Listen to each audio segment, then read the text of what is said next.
Yes, royal family, blessed love, give thanks for your royal presence with us. We glorify Haile Selassie the first, the life giver and the keeper of life. We welcome you to another edition of the Tiger's Nest, the Honorable Priest Isaac here with you. A very special edition as we will be speaking about who is the true Christ. And it may seem like a provocative, somewhat of a controversial subject. Well, it is if you're going to look at it from a religious point of view, but we are looking at it from an Afrocentric point of view with great understanding. And of course, this edition of the Tiger's Nest, already a special edition, will also be a part of the fundraising campaign. Let me be clear, a part of the fundraising campaign as it relates to the mission to Ethiopia. So make sure you share the link and tell a friend and like the video and do all that must be done to make sure everyone is on board with you for this very special edition of the Tiger's Nest. Let's go. Attention, everyone. The Priest Isaac's Institute of Holistic Knowledge is inviting you to join us in September for the African Union CARICOM Summit in Addis Ababa, Ethiopia. Sign up for the 3-day package and be a part of the AU CARICOM Summit. Plus, take in all of the sights of Addis Ababa, the new flower. Or you can opt for our 9-day cultural national tour, and that will engulf sites like Lalibela, Aksum, the Simeon Mountains, and much more. Transportation, accommodation, and your meals all included. So contact us now and reserve your spot. Email us priestisaacinstitute@gmail.com or visit our website priestisaacinstitute.com. Ethiopia. See you there.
Give thanks.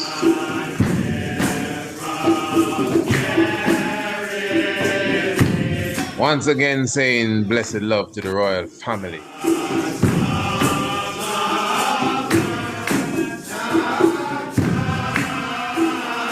You've definitely entered the zone, the Tiger's Nest. Of course, your humble servant, Honorable Priest Kidemi Shalom Isaac.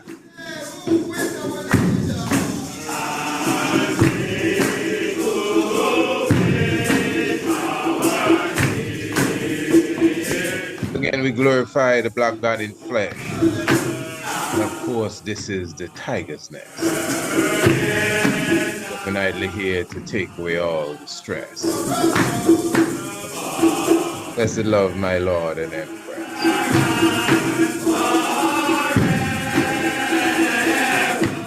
obstacles moved out of the way.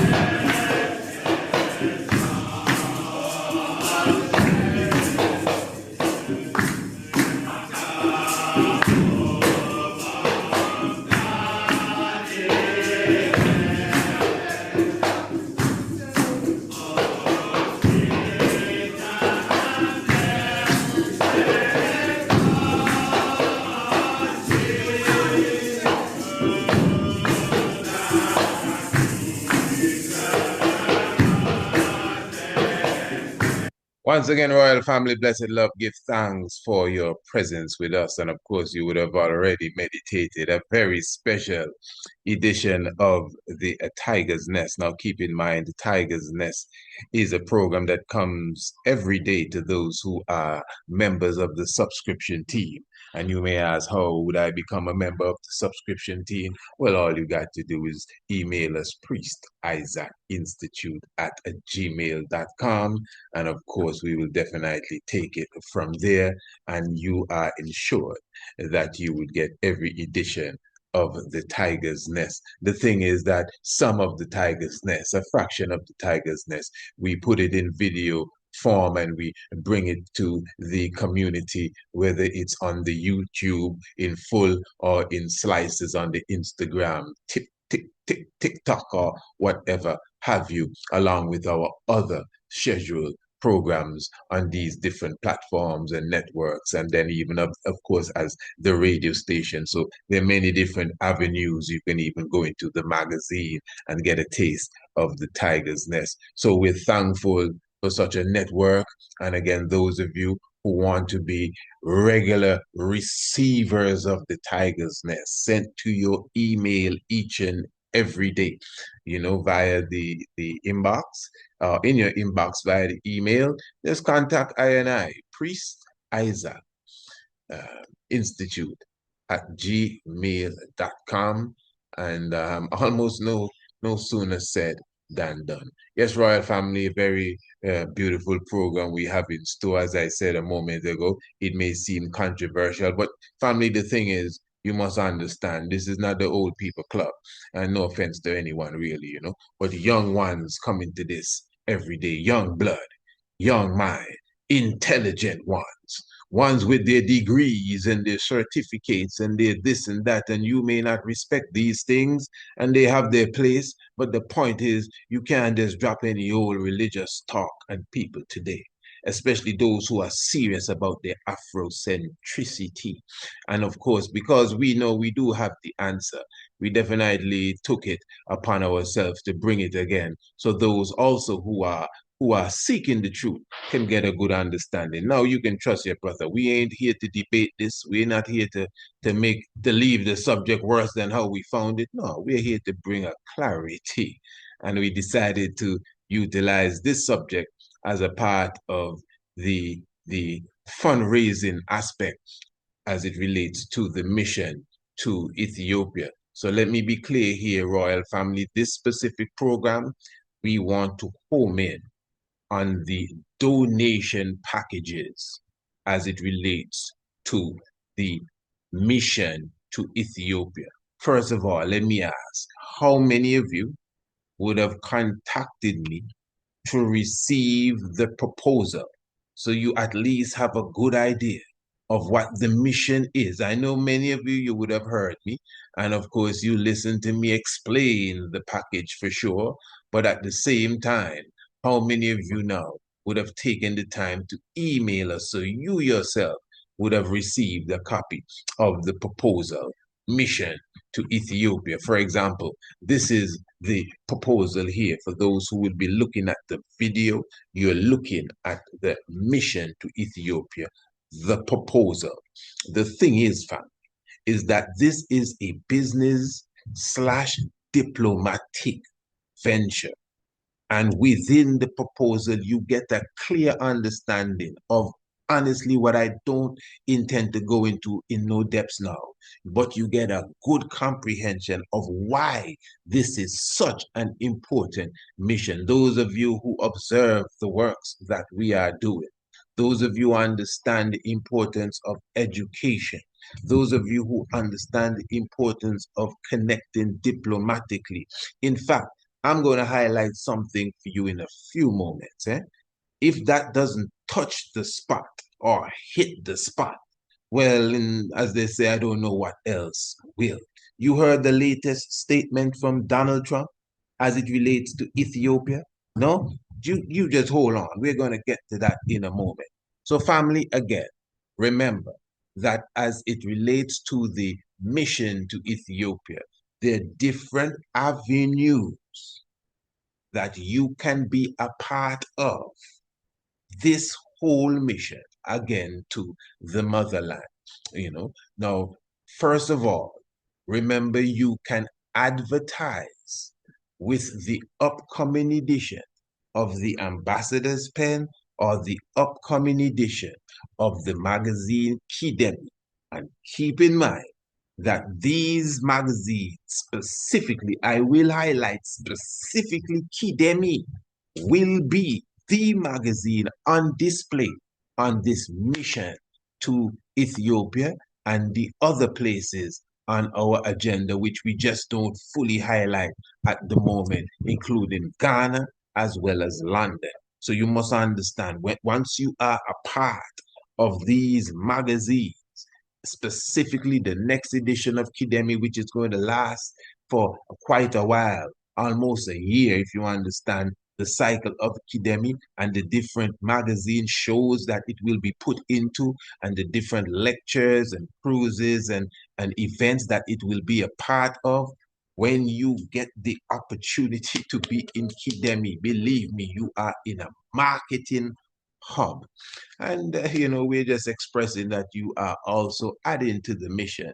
You are assisting when you actually advertise. So I'm encouraging you. Also, remember, we have the sponsorship levels where you can fully sponsor the whole mission, or you can platinum sponsor, diamond sponsor, gold sponsor, silver sponsor. You must understand each of these levels of sponsorship.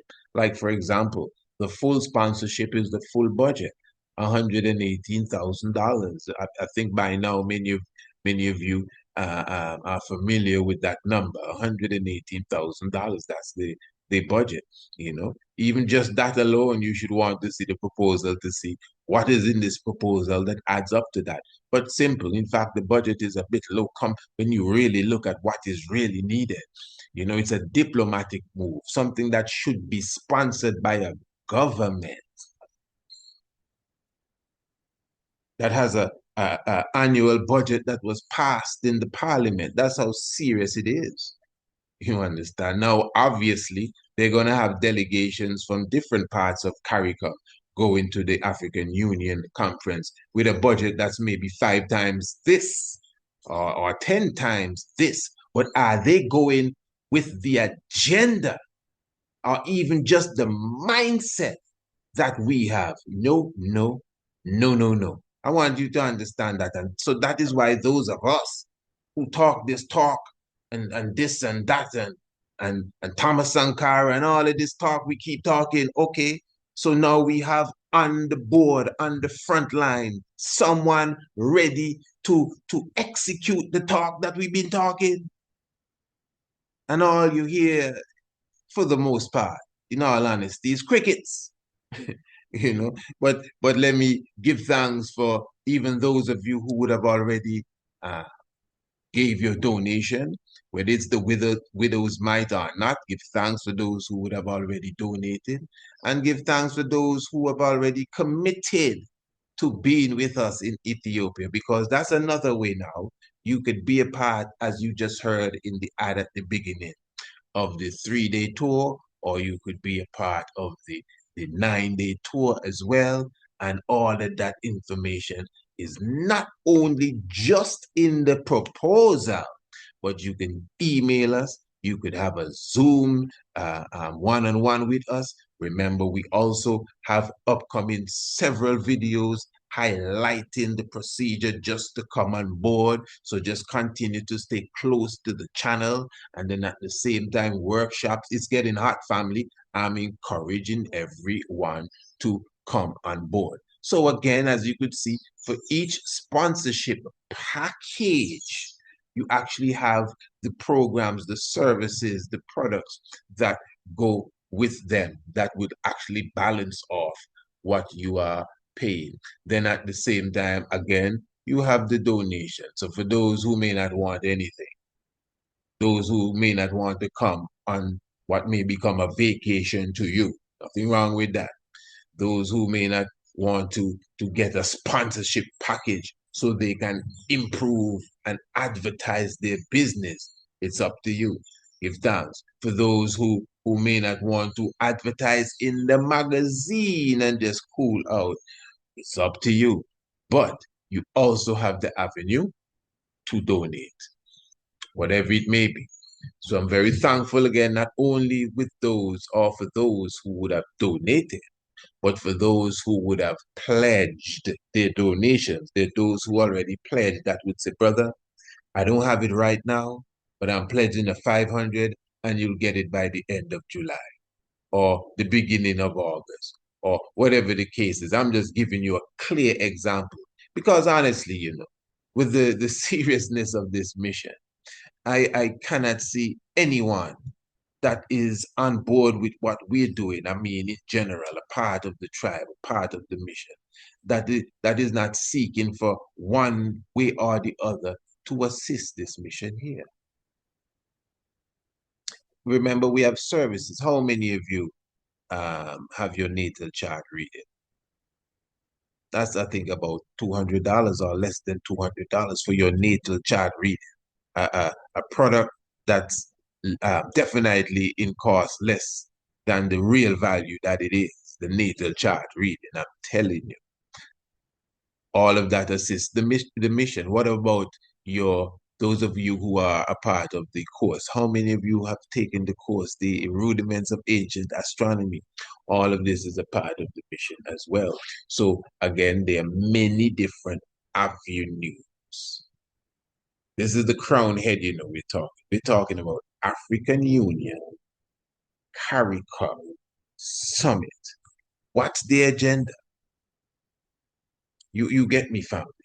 And at the same time, when we talk about real repatriation, I know we have a subject area we're going to touch upon tonight. And for those who are watching, those who may not be subscribers to the Tiger's Nest, those who may be saying, come on, get to the subject area. God bless your soul.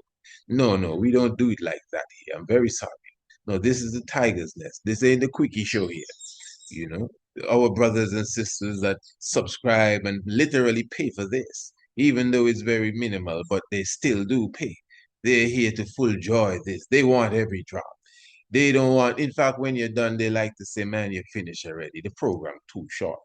And as I said, this is one of the many programs that we would have taken. The many programs we do, this is just one that we would have brought to the YouTube. So this is the Tiger's Nest. I just have to give you the house rules. We take our time. We really do to get to the subject. In fact, I have a subject to get to before the subject that you may have seen advertised. So you got the tiger with me, or as they say, bear with me. So royal family, again, we have different avenues for you to donate, whether it's again $50, $100, $1,000, whatever the case may be.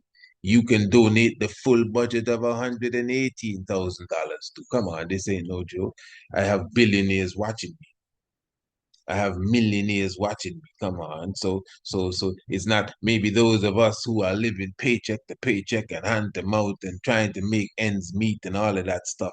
These figures seem to sound astronomical, but it's cheese and crackers to other people. You see, that's how simple the redemption is, but the system is designed to keep the simple cheese and crackers out of the house, the hands of those who would really make a difference for their people. So Priest Isaac Institute at gmail.com. That is the email. And why I find that very timely is because those of you who were watching today, we came across the President of the United States of America, Donald J. Trump. And we're going to come back to the fundraising as well throughout the program. That was just a slight introduction. Yes. So the President of the United States of America, one Donald J. Trump, he was entertaining the head of NATO. And in their discussion, Mr. Trump brought up the situation as it relates to the dam that is being built in Ethiopia, the Grand Ethiopia Renaissance Dam. Now, remember, we just did a program on that for those of you who saw that program. In fact, we highlighted that same idea or issue as such in the recent edition of the Ambassador's Pen. So remember, and by the way, the Ambassador's Pen family, for everyone who's watching, remember the link for the Ambassador's Pen if you want to go through the Ambassador's Pen properly, which is our geopolitical monthly magazine. What's the Ambassador's Pen? Our geopolitical monthly magazine. The link for the Ambassador's Pen is in the description below this video that you are looking at. Those of you who are looking at the video below, the link below, press the link and you can go straight to this magazine. In fact, there's several magazines down there, so you have the previous magazine, the previous Ambassador's Pen, which is the revolutionary edition, the progress of Captain Ibrahim Chori, and of course several other magazines. All the Kidemis are there as well. The upcoming Kidemi, look forward to it. So many things going on here with our digital digest, with this magazine empire that we are building. So yeah, Mr. Trump said on his networks, Truth Social, I won't get a Nobel Peace Prize for keeping peace between Egypt and Ethiopia. A massive Ethiopian-built dam stupidly financed by the United States of America substantially reduces the water flowing into the Nile River. And he made that comment there on Truth Social. So again, for those of you who looked at the video that we did, you should go to our channel and watch it. It's just a few days ago, about a week ago maybe or so. We highlighted that that from our knowledge, that is not so. In fact, this article or feature that was placed in the magazine also somewhat dismisses what was said there by the President of the United States. From my comprehension, the people of Ethiopia literally gave their pennies and pences and dollars and cents and brr and millions and thousands and tens and hundreds and everything that they got, to the point that they were given certificates to prove that they had their own personal share. In fact, from my understanding, I may not know the full details, but from my comprehension, even the IMF was brushed aside for this project, a project that began a while back, through different administrations, yes. But I don't think the IMF ever got a full stronghold on it. So now, according to this, Mr. Trump is saying that they stupidly financed it.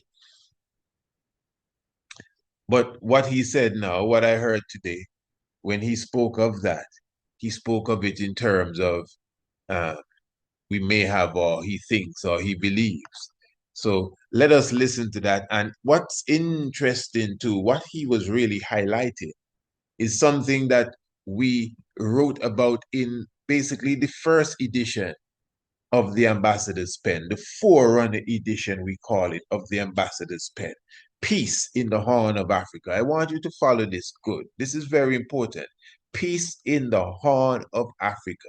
This was the pilot edition, or the inaugural edition of the ambassador's pen. And the Peace in the Horn of Africa was speaking about the same dam and the issue with the water flow, and Egypt and Sudan having a little concern about that. And over a decade now, they're trying to come to some agreement, but they don't seem to have come to that agreement as yet, at least not at the writing of the articles that we penned in February. I wonder if you comprehend what I'm saying. So the whole access to the sea and water in general is a very key thing for Ethiopia.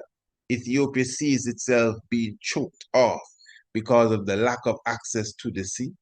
And of course, the dam is doing great works for Ethiopia. In fact, the dam would have, if I'm not mistaken, just officially completed. We have to do some research in that. Just officially completed. In fact, when we are in Ethiopia, they should be having the official opening of the dam.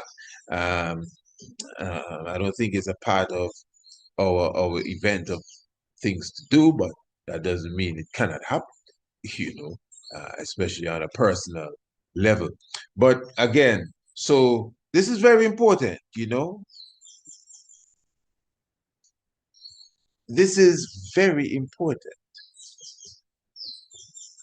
This alone is a program. But you see, if this was the topic, believe me, this is not the interest of everyone. We like the topic. Which one is the real Christ? We get into that. We'll spend a lot of time on it, obviously. But when we say peace in the Horn of Africa and the threats from the first world to the third world, we don't want to hear about that. We prefer to go and watch football. But anyway, I want you to listen to this really. Uh, uh, uh, uh, uh, uh, uh, uh, in all, let me see. This is the President of the United States of America a few hours ago in the White House, speaking with the head of NATO. We worked on Egypt with a next door neighbor who is a good neighbor. They're friends of mine, but they happened to build a dam which closed up water going into a thing called the Nile. I think if I'm Egypt, I want to have water in the Nile, and we're working on that one. It's a problem, but it's going to get solved. They built one of the biggest dams in the world, a little bit outside of Egypt. You know about that. You've been hearing about that one. And that turned out to be a big problem. I don't know. I think the United States funded the dam. I don't know why they didn't solve the problem before they built the dam. But it's nice when the Nile River has water. It's a very important source of income and life. It's the life of Egypt. And to take that away is pretty incredible. But we think we're going to have that solved very quickly. We think we're going to have that solved very quickly. I want you to really get this in.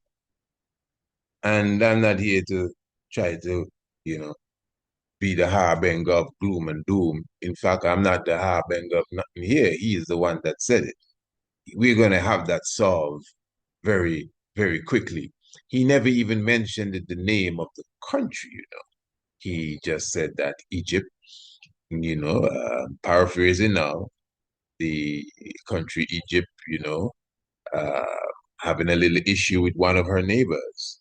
And the issue is with the water that is flowing in the Nile. He also mentions that you can't really have the Nile without water. Now, again, not an expert in the distribution of water from dams, that's myself. But as it relates to the little that I've read, there are different techniques that can be applied that would ensure the you know adequate the required water to be distributed to the people of the Sudan as well as to the people of Egypt, and the people of Ethiopia will get what they need from the dam. Adequate. That was the word I was looking for. Adequate. The adequate amount of water that is coming from the dam. Now, the dam now, and should I bring this in now? I think I should. I think this is important. Personally, most people of conscious thinking don't believe in dams. In fact, that's why they call dams, because it's as if they dam the water. Now, what happens? It is Lake Tana. So the dam is built on Lake Tana. And obviously, the dam, in fact, I will show you what is really taking place here. Obviously, the water itself is going to be compromised. Why? Because when the water stops flowing, what happens is that you create this sort of stagnant environment, and you basically now have somewhat inherited dead water. The water is not alive anymore. So you would see now that the dam is designed obviously to stop the force of the flow of the river going down the Nile. So although the flow is compromised, it is not stopped.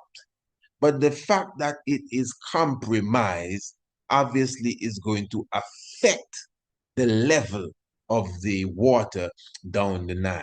Now remember, the Nile in general, Egypt and Sudan depends on the highlands of Ethiopia's rainy season that will fill up Lake Tana and not only push the water out, but push the silt and the topsoil down the River Nile, which is really what has assisted these areas, Sudan and Egypt, to become fertile land when it comes to agriculture. In fact, history says that that's how Egypt in general was formed. Egypt was formed because of the the soil that came down from Ethiopia during the time of rain and showers that came down the silt, the topsoil, rich soil, and created that land. And that's why it is was at that time a real flourishing land and still very flourishing. Egypt, produces a lot of crops. So it makes sense, and anyone can understand why people may be concerned. So there is a method, or there are methods that they're trying to bring to the forefront, wherein the dam would fill up with water and then release a certain amount, and they're trying to agree on a time frame, like a 5 year, a 10 year, these sort of things. And I think that is one of the main issues, that they agree on whatever the method is, but the time frame, 10 year, or you release twice a year, or you were supposed to fill the dam to that amount, whatever. They're not coming to that agreement. And that seems to be the issue between Egypt, between Sudan, and between Ethiopia. You understand? And then Ethiopia now looking to Somaliland just a few days ago to get access to the sea, because Ethiopia is spending $1 billion every year with Djibouti to get access to the sea, because Ethiopia lost Eritrea, as we said in a previous video, access to the sea. So all of this is very complicated. That is why, again, the first issue we had was peace in Ethiopia. So when you see Mr. Trump step in now and be saying, well, hey, we gotta solve this one here now. This is a little problem going on over there with my friend Egypt and the other fella. The other fella is my friend too, but we can't have that going on. Now the thing is that what's happening in Ethiopia is as far as the dam, it is really assisting the economy of Ethiopia. 60% of the electricity that is generated in Ethiopia is coming from the dam. 60%. And that was before the dam was fully completed. I think they're supposed to run off of turbine or five generators, whatever the right term is, you know. And at the time I got the report, they were running off of 3. So if the dam is completed now, that means they are full swing into this. So if they were supplying 60%, or if the dam was supplying Ethiopia with 60% of its electricity, I could imagine what's taking place now. That is done. And at the same time, they were selling electricity, I think, to Sudan, Djibouti, if I'm not mistaken, it would be Kenya, and one other country. But you see, you must comprehend that that Egypt already sent soldiers to Somalia when Ethiopia went to Somaliland. Remember, Somaliland is supposedly this broken away fraction of Somalia, because Somalia considers Somaliland to be a part of Somalia. Although Somaliland doesn't go through the turmoil like Somalia. But at the same time, Somalia got upset with Ethiopia when it joined ranks with Somaliland to get some access to the sea. And Egypt was ready to assist Somalia, you know what I mean, to go and fight war with her brother over access to the sea, in Somaliland. And Turkey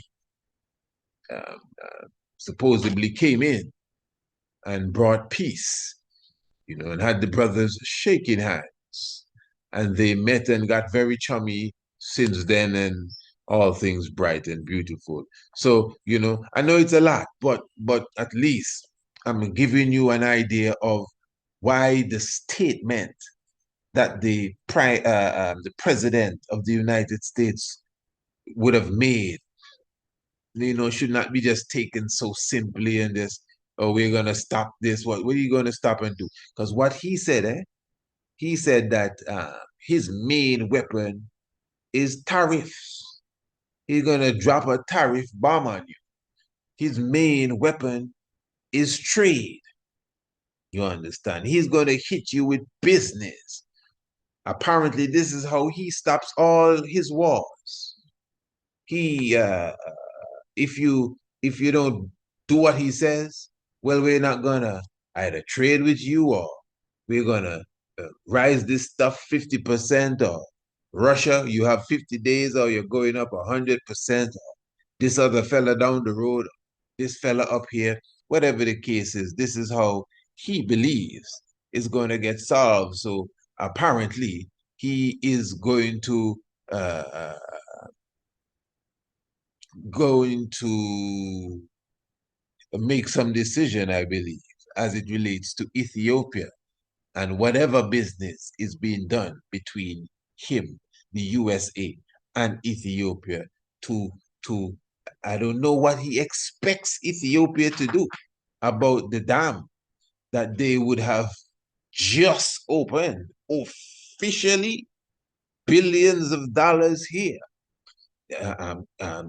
supplying again 60%, 70, maybe by now, percent of the electricity to the country. If that is so, that is progress. You understand? Again, I don't know the details of the distribution, the distribution of the stuff there, the water. But apparently, the experts are showing that their methods and techniques that can be used. I don't expect Ethiopia to be the devil to say, hey, we don't care about all these millions of people, even if they die of thirst. I refuse to believe that. That doesn't even nearly make sense. People make dams all the time. But again, that's why they're sitting around the table, because there's a way to solve it. There's something that can be done to make everyone happy. But somehow they're just not coming to an agreement, and that's it. Understand? So you see, that's why you need negotiators, people with negotiation skills. Obviously, we are on top of the subject area. We've been writing about the subject before, all of this came up. It's right there. This edition of the Ambassador's Pen, edition number 1, the link is in the description below as well. So listen to this again. And after all of that, I think I need to take a next Jordan Now, chalice. I think if I'm done, it looks like that's going to come to a conclusion, successful conclusion. We worked on Egypt with a next door neighbor who is a good neighbor. They're friends of mine, but they happened to build a dam which closed up water going into a thing called the Nile. I think if I'm Egypt, I want to have water in the Nile, and we're working on that one. It's a problem, but it's going to get solved. They built one of the biggest dams in the world, a little bit outside of Egypt. You know about that? You've been hearing about that one. And that turned out to be a big problem. I don't know. I think the United States funded the dam. I don't know why they didn't solve the problem before they built the dam. But it's nice when the Nile River has water. It's a very important source of income and life. It's the life of Egypt. And to take that away is pretty incredible. But we think we're going to have that solved very quickly. All right. And of course, for sure, I agree that it would be a terrible thing to take away the water from the Nile. So Mr. Trump says that we're going to have that solved very quickly. Are we just going to wait and see? Or are we going to watch and be on top of it and have a say and defend our people in case of any shady business or anything being done that we are not in agreement with? That's why we need to be stronger than how we I don't want to say how we are, because we're not even we're stronger than we think. Actually, we're stronger than we know. That is why education is so important, because lack of knowledge is obviously equated to lack of action. All right. Yes, family, as I said, let me take a draw of my chalwa and we get to the subject at hand. Special edition, Tiger's Nest. All right. Time for the main event. Attention, everyone. The Priest Isaac's Institute of Holistic Knowledge is inviting you to join us in September for the African Union CARICOM Summit in Addis Ababa, Ethiopia. Sign up for the 3-day package and be a part of the AU CARICOM Summit. Plus, take in all of the sights of Addis Ababa, the new flower. Or you can opt for our 9-day cultural national tour, and that will engulf sites like Lalibela, Aksum, the Simeon Mountains, and much more. Transportation, accommodation, and your meal all included. So contact us now and reserve your spot. Email us priestisaacinstitute@gmail.com or visit our website priestisaacinstitute.com. Ethiopia. See you there.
Yes, royal family, give thanks once again.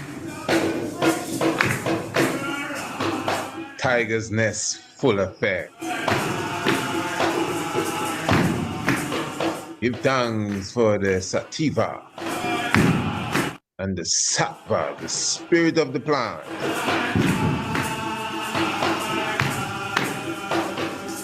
Give thanks for the Nyabingyanda, Jafunde. That's the name of God, eh?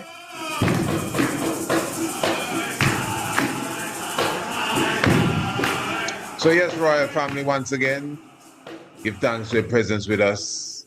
And remember, this is the Tiger's Nest program, a program that is presented to you every evening. Those of you who are not subscribers to the Tiger's Nest, please contact us, Priest Isaac's Institute, Priest Isaac Institute at gmail.com, and let us know that you'd like to be a part of the subscription team as it relates to the Tiger's Nest. Now, it's a simple thing, family. And as I said, I want to actually do this in all humility, as humble as we can bring this down.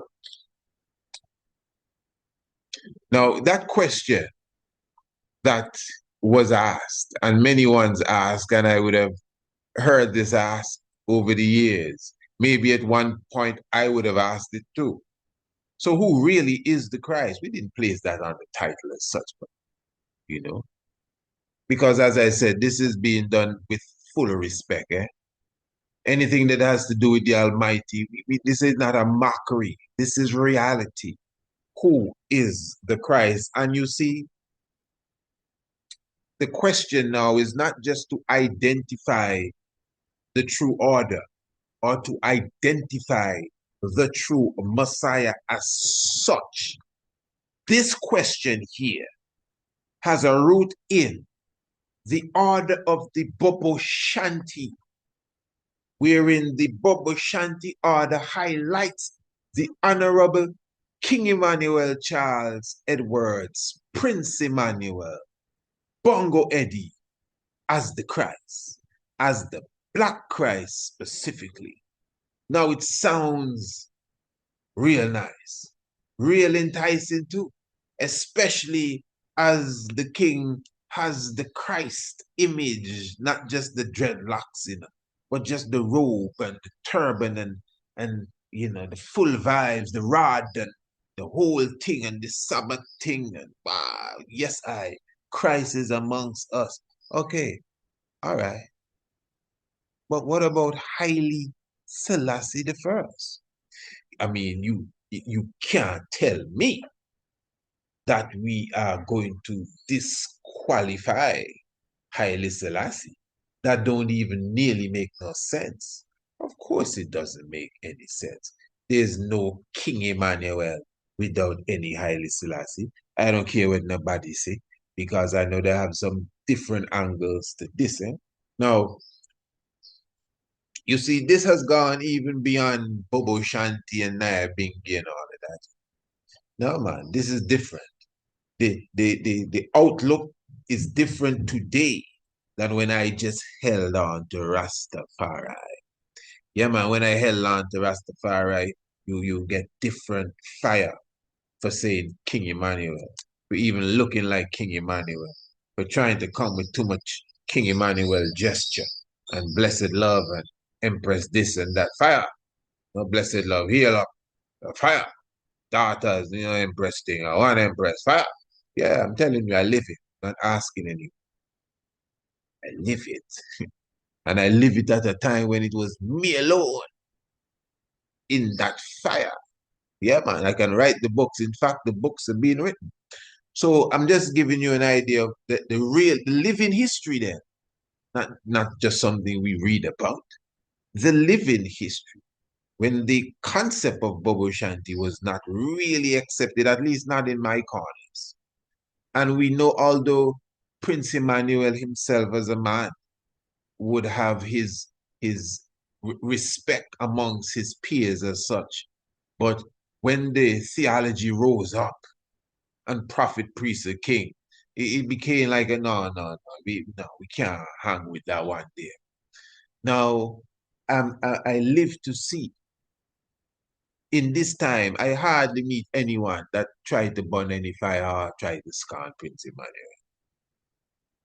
I know several Bingi brethren and sisters that tell you Emmanuel is Christ. I never seen nothing like this before. They telling you, well, yeah, man, remember brethren, remember Emmanuel is the Christ, you know. I'm talking Bingi, you know, and they never wear turban one day in their life. You know.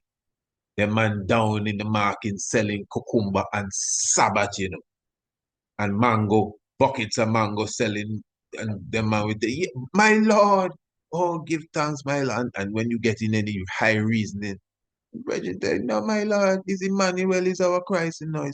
Remember, it's Melchizedek that is, you know. And you just there as the bubble humble it. Maybe you're trying to show them something or something, and they say, my Lord, you never tell like that, you know, my Lord. It means Emmanuel. Remember the days when Bongo G's and them man, and then Bono G's, and yeah, and Emmanuel stand up. Something similar to Elder Pidao.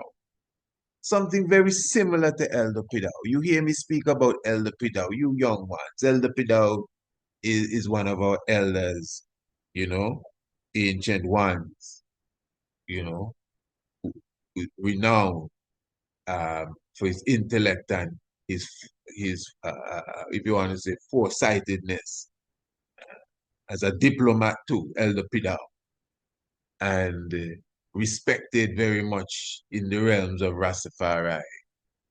And I think he passed in just before we went to Barbados. I think he passed in Barbados for that conference that was taking place down there when I kind of really got my roots in the ground in 1997, 98 thereabouts. And Elder Pidal now would have um, said clearly that Prince Emmanuel, there's none amongst us like him. He was perfect in all his ways. This is a bingy talking, you know. This is the thing about this man, King Emmanuel. I'm talking. Like there is a perfection in him that is seen. Even uh, the great Bongo Watu sees the said perfection, although he's very critical. I mean, we would have done programs on that, and you can see the videos, not of just our programs, the raw footage of how Bono G's speak of King Emmanuel when he actually encountered the honorable priest Paul in in Ethiopia when they were building that Bingi tabernacle. And of course, you know, the priest, very young and fiery at the time, would have would have forced the Rasbodages to get on his back foot as such. So he kind of burned the little fire he had to burn. But within his own speech, he had to say, look, man, that as a upful and righteous and holy and royal man, you know. Yeah, he had to put that because when he said, man, the kind of blows I see that man take for this. That is King Emmanuel he talking about. So I showing you all of that to show you that it's a slightly not just a Bobo Bingy thing this year. I personally know Bobo Shanti that tell you that Prince Emmanuel higher than King Selassie. I say, what are you talking about? That makes sense. Does that even make sense? Don't even make Prince Emmanuel hear you say that. That make any sense to anybody? Listen, if you have the Father and the Son, Rastafari, meditate. What I will tell you is this, that the the priesthood, you know, anyone that knows prophecy understand the priesthood is higher than the kingship. It is. Because the priest is really the king, you know. That's why Melchizedek, the priesthood is higher than the kingship. But the king is higher than the priest.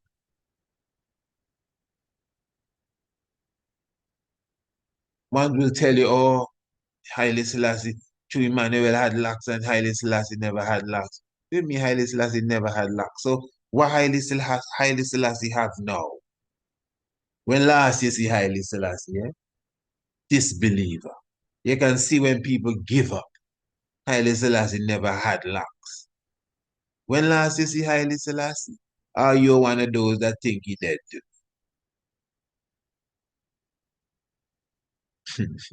I'm telling you. Yeah.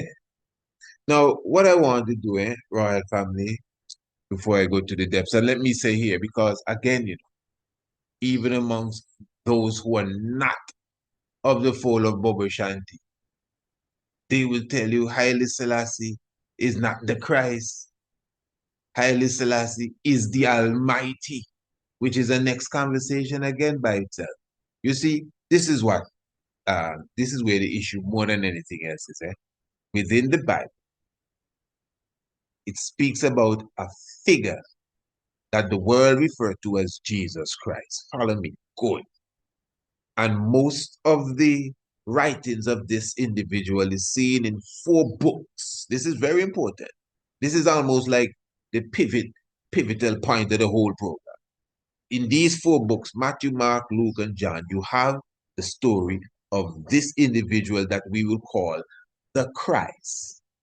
Now, the theology really that goes with it is that this Christ, after going through certain things, is supposed to go away and come back again. You follow me good? That's the real essence. Now, if you read it, that may not be what you get, but that's the main theology that comes with it. And again, it does, if you just read it as a reader, it does hint to that. And in his return, he's supposed to fit certain criteria as such. Some key things is his bloodline and him being placed upon the throne of David. Now, obviously, Emperor Haile Selassie I would have fit them criteria there for sure, and some others. Now, it doesn't mean that the Honorable King Emmanuel, we get into all of that, doesn't have his own criteria that he fit. But that is on that level there. But the Christ in the Bible now, the figure in the Bible, the Jesus Christ, or as the other world may say, the Jesus Christ, supposed to come back. That's why they're waiting for Jesus still, because they acknowledge not Haile Selassie. I want you to get me good. So because they don't acknowledge, they cannot see that he is the return of the same figure that's in the book. Flat. Good. Perfect. All right. Now, and I think that's clear. The book of Acts, speaks of the I shall rise up Christ. The book of Acts, I shall rise up Christ to sit upon the throne of David in the flesh. So that is Haile Selassie. That is not Marcus Garvey. I purposely went there as well. So the question is then, all right, so are there room for 2 Christs? And before we go there, to the Rastaman that say Haile Selassie is not Christ, before we go to the other Christ, for the races that say Haile Selassie is not Christ, even though you say he is something higher, this bigger thing, he is the Almighty. Good. So he's not Christ. No, no, no, no, no. No, no. Me and you are Christ. Some people say that. Me and you are Christ. Emmanuel is Christ. Okay. Selassie is the Almighty. Good. So the scripture now that says that he shall rise up Christ in the flesh to sit on the throne of David. Who he talking about there? No, Ras, me burn the Bible, Oh, okay. I mean, okay. Oh, and I try to make light of it, but it's serious. You see, this is psychology. This is not just like we going down this narrow road. You have all sorts of mind frame just here sitting down listening to this. And just what I express is really what it is there. Now, first of all, what is the Christ, by the way? You know that Jesus ain't gonna work. You see the Jesus, there's deep um, etymology or deep esoteric meaning, pardon me, in that etymology. The Jesus, Jes hyphen us, you know it. John Emmanuel Selassie slash us. It's one thing. It shows that the Jesus. Oh, this is deep, eh? Remember, we are in the Bible dealing with the biblical narrative, but the Bible is layered with high metaphors and allegory and deep symbolism. Deep. John Emmanuel Selassie slash us. That's why when they asked him about seeing the Father, he said, how long have I been with you? See? You're looking where you're looking for the Father. Christ himself told them, don't be looking up in space. I am right here. And the same way I went away is the same way I coming again. So the Christ figure himself was a realist. He showed them the kingdom of heaven is behind that cloud up there. You see that? No, he didn't say that. He said the kingdom of heaven is within you, inside of you, is where you find the kingdom of heaven. Check all of this. You understand? So all of this is to show you that the God figure, be ye holy as your Father who is in heaven is holy.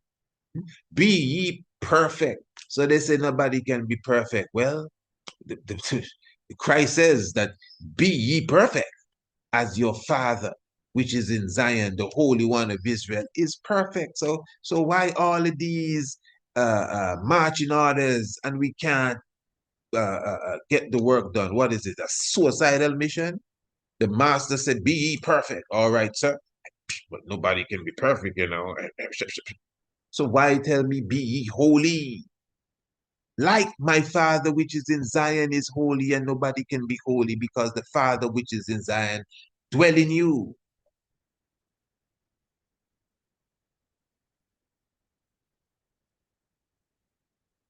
This is why I said earlier, when you're looking at this from a religious point of view, you know, because the question is not really Haile Selassie, King Emmanuel. So which one is Christ? No, no. The question really is, which one is Jesus?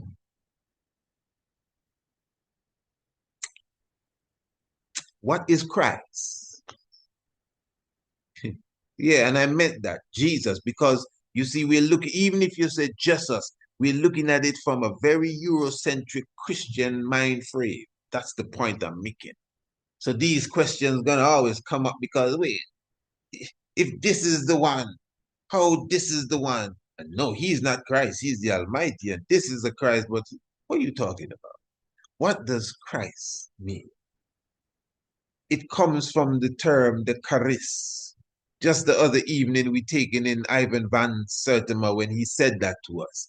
The charis, the KRST or the QRST. And that's why QRS and T follows each other in the alphabet. The QRST, UV, that's the rays of the sun, the feathered snake, the sun, UV rays. It's deep, you know, deep. The alphabet itself is coded. You understand? So the Christ is the Christ, the resurrected one, the Amsu. So the Christ science is more than one person. Hey, listen, the Christ science is more than one person. Christ means the Savior. Christ means the anointed one. I do not back the philosophy, I must admit, no offense to some of the great scholars, that everybody that got anointed was a Christ because they got anointed. No, no, that's not. No. This anointment is a different anointment. Not because you save someone, even on the battlefield, mean you're the Christ too, because we see you as one of our great heroes and saviors. You know, is a sort of different level of salvation. But even that high realms of anointing and that high realms of salvation bringing, they are those amongst the time and space that would have fit that description, not just one person,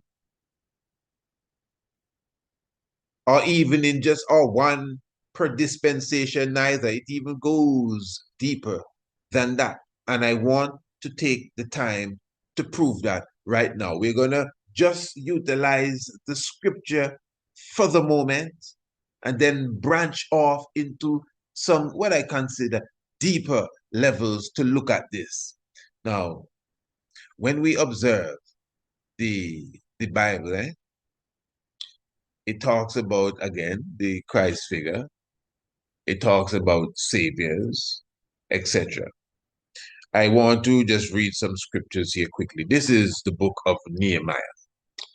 And Nehemiah chapter 9, verse 20 says, 27, pardon me. Therefore, thou deliverest them into the hand of their enemies, who vexed them.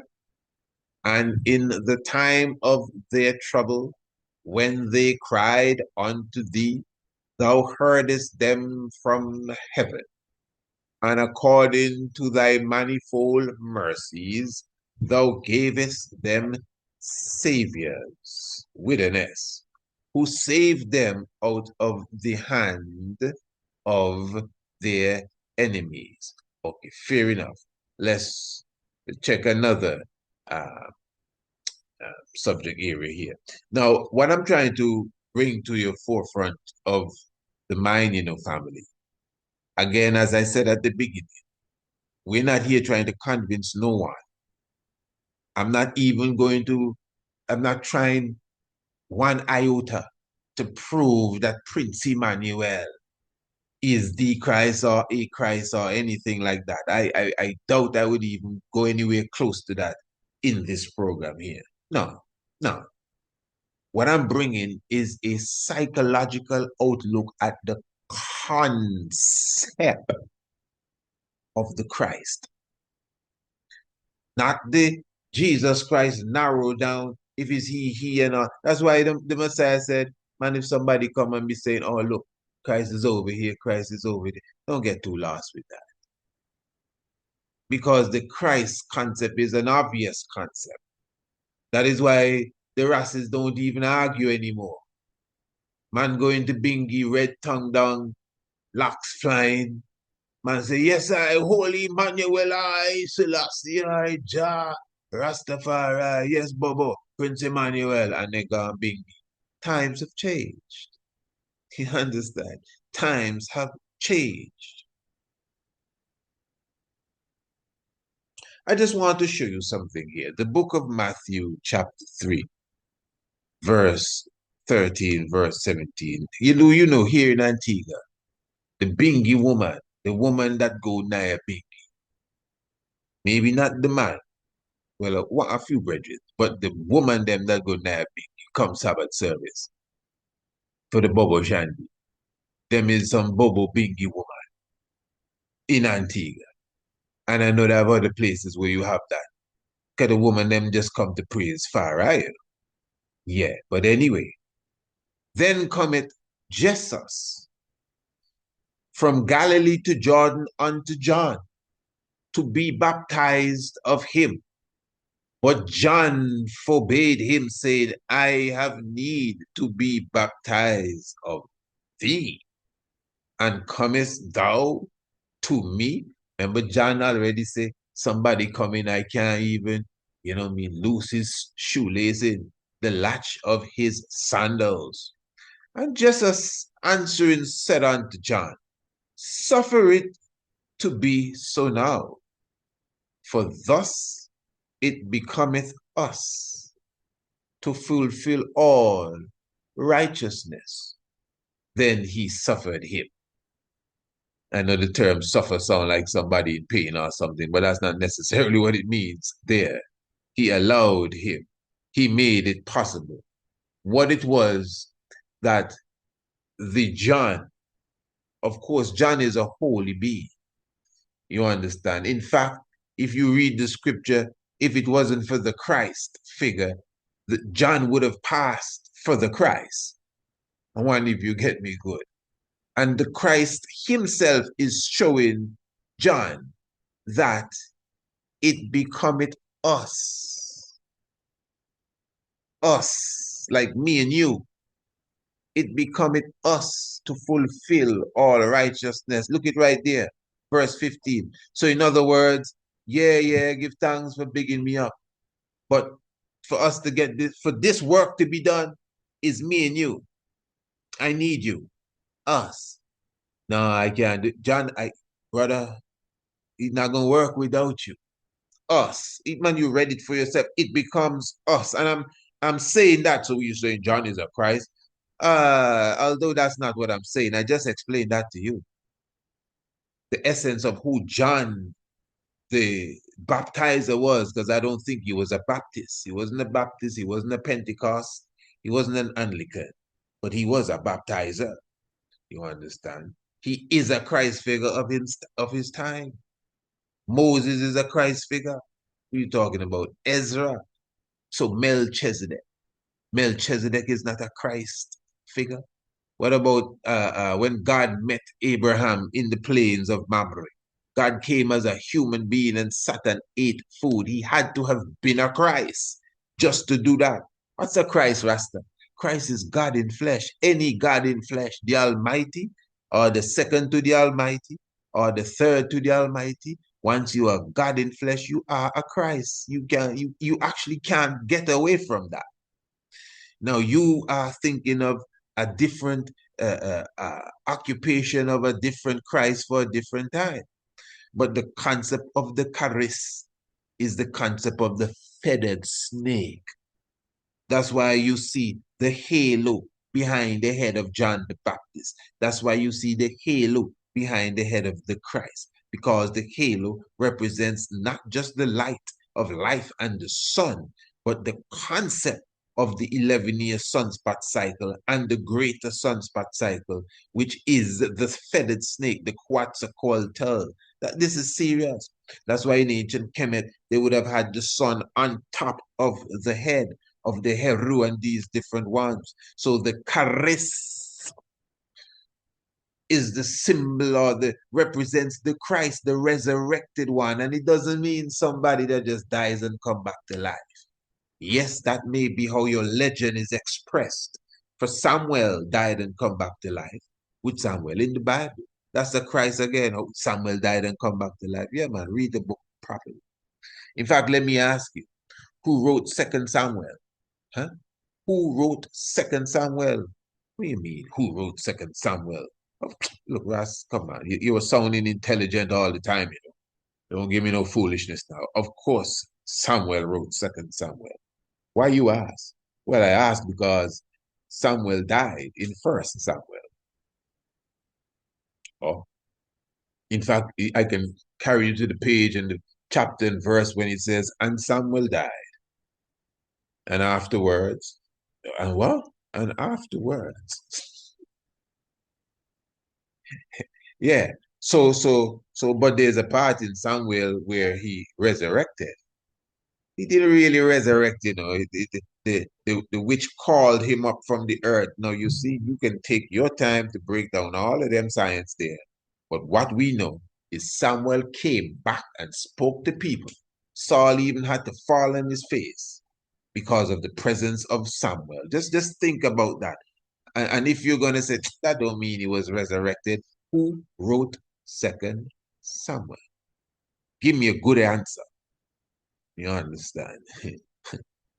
And again, you know, it's also, to be honest, a cheeky way of looking at it, because we know the resurrection is more than somebody dead and coming back as well. You know, but the point is, the Charist concept is all over the Bible. Are you going to tell me that Melchizedek that appeared before Abraham is not a Christ? So when we try to narrow this thing down, you know, we in Jesus' world. So from give thanks to the bingy man that can say, yes, I. Nobody say you have to come and and be like you. But he acknowledged that this man here, divine. I tell you already, I sit with my brother Vaughn Benjamin, which is going to bring me to the next scripture. You understand? I sit with my brethren, Brother Vaughn Benjamin, and Brother Vaughn Benjamin say that, and I must say, I like to tell that full story. That's something that I delight in. Brother Vaughn Benjamin said to I, we were, watching a video that I did at the time, a lecture, Who is God, the series, and I was going into some deep stuff, the feathered snake and the mask of Lord Pakal. And true, I know the capacity of Brother Akibika, and that's the level he was on. At the time, he wasn't Akibika. Well, I wouldn't say he wasn't, but, I just knew him as born at that time. And we were burning chalice. And I am telling you, after a while, the brother said, okay, stop the video, stop the video. I'm not afraid to say it got so hot because you see, that's my brother there, man. Brother Vaughn. Heal up the man Ronnie. But what it was, not but, You see, I spent time in the brother's house, eh? Even when the brother was on tour, me and Impy, Heal the man Impy in the VI. And Impy was present for what I'm going to say too. So every now and again, the good brother would always dig me when it comes to the Emmanuel thing. He always do it. I'm telling you. Every now and again, he would say, yeah, man, but remember, one leader, man. One leader, Every man have a boy, Only the King of Kings alone. No matter how high priest are. Whatever, he come and he just bring it in. But nothing too long, nothing too um engaging. But I decided, okay, tell you what, when he come over tonight, because the brethren, he had his own family structure at a different place, but you know, that's his home too, and he's there all the time. King Street. Yeah. So he'll the man league us. So I planned for the brother this night. I planned for him. I set up my projector, everything. Because I was in the VI doing some lecturing, eh? And I said, yeah. And he'll the whole family there stand up as well. I said when the king come in, me and the king gonna burn some chalice. And we're gonna watch this documentary, this video I did. It was a thing I put together. And we sat and went through it and the pyramids and the stars and all over, man. And remember, he understands Israel. So it's undeniable what I was showing him, that King Emmanuel was Christ. I wasn't just psychologically showing that the concept existed. I was hitting the point. Bam! You can't deny this. Don't be playing around here. That we dealing with the divine soul from Zion. Yeah, the brethren say, okay, stop the video, stop the video. I clearly remember this. Stop the video. And I lock it up. And then the brother said to me that when he was in Washington,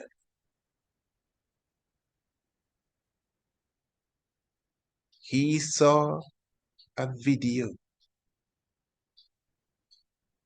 of Prince Emmanuel pulling a chalice. And when the man pulled the chalice, the kind of smoke that come out of his nostril is like a waterfall. This was Vaughn Benjamin's word. Hear what he tell me. I never see nobody pull a chalice like that. Not even you. This is what he tell me this, eh? I never, Impy was present. I never see nobody pull a chalice like that, not even you. And when I see that, I know that he is the Son of Man in the book of Daniel. Family, I kid you not. We never had this discussion ever again. He never commented on the video. Nothing. He never said, but that point you make, no, nothing. No reasoning took place. He just said, after a while, long video, I think the video about 2.5 hours. Back in those days, was, the documentary skills were not as they may be now. So, I had things put together and watch it, but it was hitting. I could feel when it started to hit, and he just stopped it and went to that story. And when he done, that's it. I even locked the thing up and went back to normal life. Never trouble me again.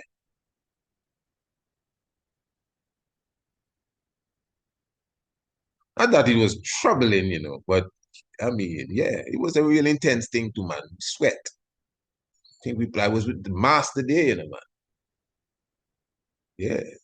I mean, again, two masters can meet. Yeah. But I surely was with the master there. Yes. And I said, okay. And I bring in my presentation. Yeah. So that was his words. And the reason why I brought that up is to go to the next scripture here now. Give thanks to the man, Akipika. And again, we have the book of Daniel. Now, again, I'm not going to break down what Daniel is saying here, but this is Daniel 7, where it talks about the thrones that were cast down and the Ancient of Days did sit. And of course, the book of Daniel. And Daniel now highlights this Ancient of Days, as being hair of wool, eyes like fire, and all of that. Verse 9, and I beheld till the thrones were cast down, and the Ancient of Days did sit, whose garment was white as snow, and the hair of his head like pure wool. His throne was like the fiery flame, you understand, and his wheels as the burning fire. So this is somewhat. And we recognize this as anyone that understands scripture. And then it says now that I saw, the 13th verse, I saw in the night visions, and behold, one like the Son of Man came with the clouds of heaven and came to the Ancient of Days. They brought him near before him. Now stop right there. Rastafari, the Ancient of Days. Let's just get this out of the way quick. The Ancient of Days. Who is the Ancient of Days? Historically, Rastafari. You could put it in the chat. Historically, when the book of Daniel says that the Ancient of Days shall come and sit, I call in all Rastafari to stand up and tell me who is the Ancient of Days with his hair like wool and the whole works. Yeah? And the fiery flame and eyes, and the books were open and the judgment was sealed. Even this picture here is the ancient sea, but they have some more ancient, real ancient pictures. But who is the Ancient of Days? Even from a youth, he was the Ancient of Days, but who is he? And hear this before you answer. It says that the thrones were cast down. The thrones were cast down. I already did programs highlighting how many thrones came to an end, how many kingdoms came to an end in Europe specifically, and other parts of the world between World War I and World War II. From the birth of Haile Selassie the first after World War II, it was just a few twinkling kingdoms. But the scripture did say, although the thrones were cast down, the beast was given a little time to prolong. That's the time we're living in now. The beast was given a little time to prolong. But when the Ancient of Days did sit in his ancient state, 71, 72, 69, 68, that time frame there, the Ancient of Days, Haile Selassie, all the thrones were cast down. So all these kingdoms that were there, even kingdoms that still remain, they are no more what you would call it, absolute monarchs. So technically, when Haile Selassie the first sat all the thrones were gone, even the thrones that still remain, like the king of the Netherlands and the king of Japan and the queen of England and the king of England stuff. Yeah, but they are more ceremonial. Some may have a little more than some, but they are not absolute monarchs. Haile Selassie sat as an absolute monarch. The brethren in Lesotho, when they freed up themselves, but obviously they're different because only Ethiopia was never colonialized, so we can't even link anything with Haile Selassie's dynastic throne. So the Ancient of Days did sit. All the thrones were removed. That's prophecy and history. It's right there. The question is, who is the Ancient of Days that sat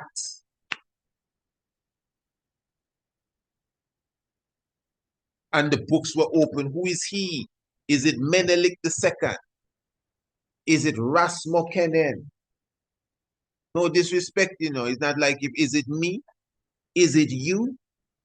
No. Is it your uncle that has the farm down? No. It's Emperor Haile Selassie the First. He ate Jesus Christ. Whether he returning or he coming for the first time, it's none of these people here. This may sound harsh to some. It's not King Emmanuel. It ain't Marcus Garvey. Who is the Ancient of Days that sat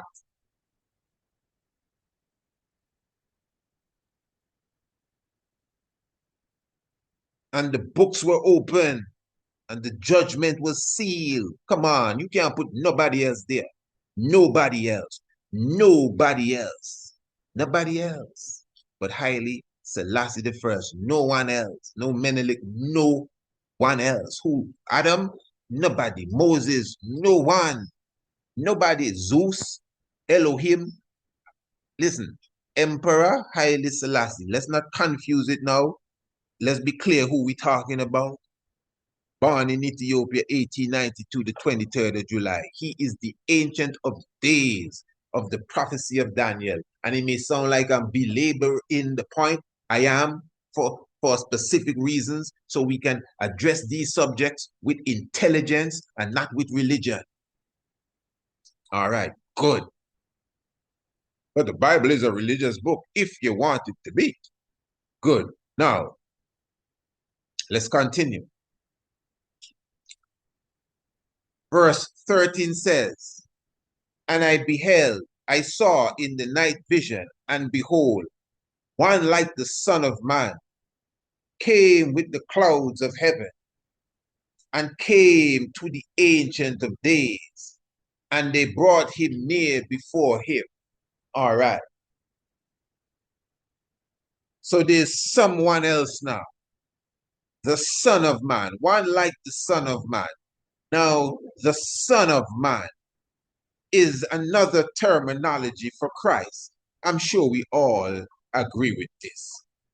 So, one like the Son of Man came before the Ancient of Days. He came with the cloud of the heavens. And as I speak, I kid you not, the clouds are covering where I am now.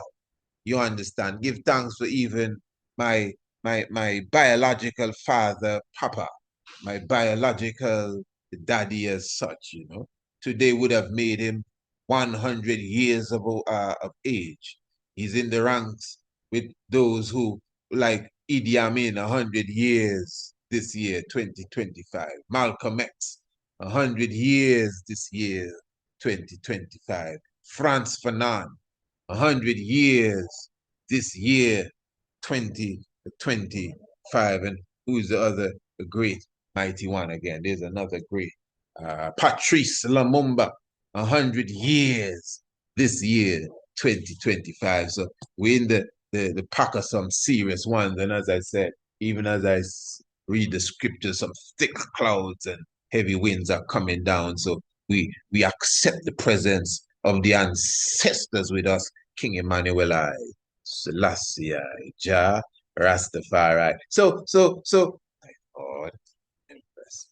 according to this scripture here.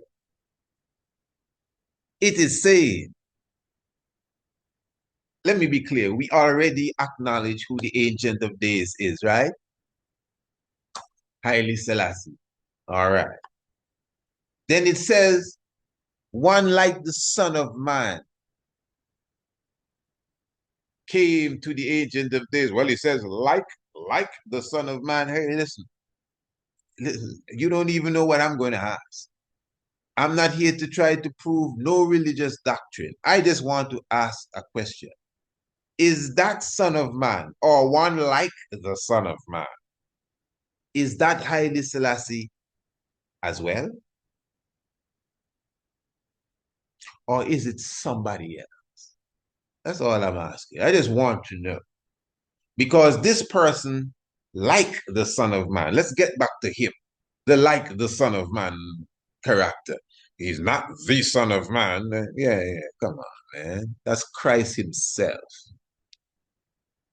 And there was given unto him dominion and glory and a kingdom that all people, nations, languages should serve him.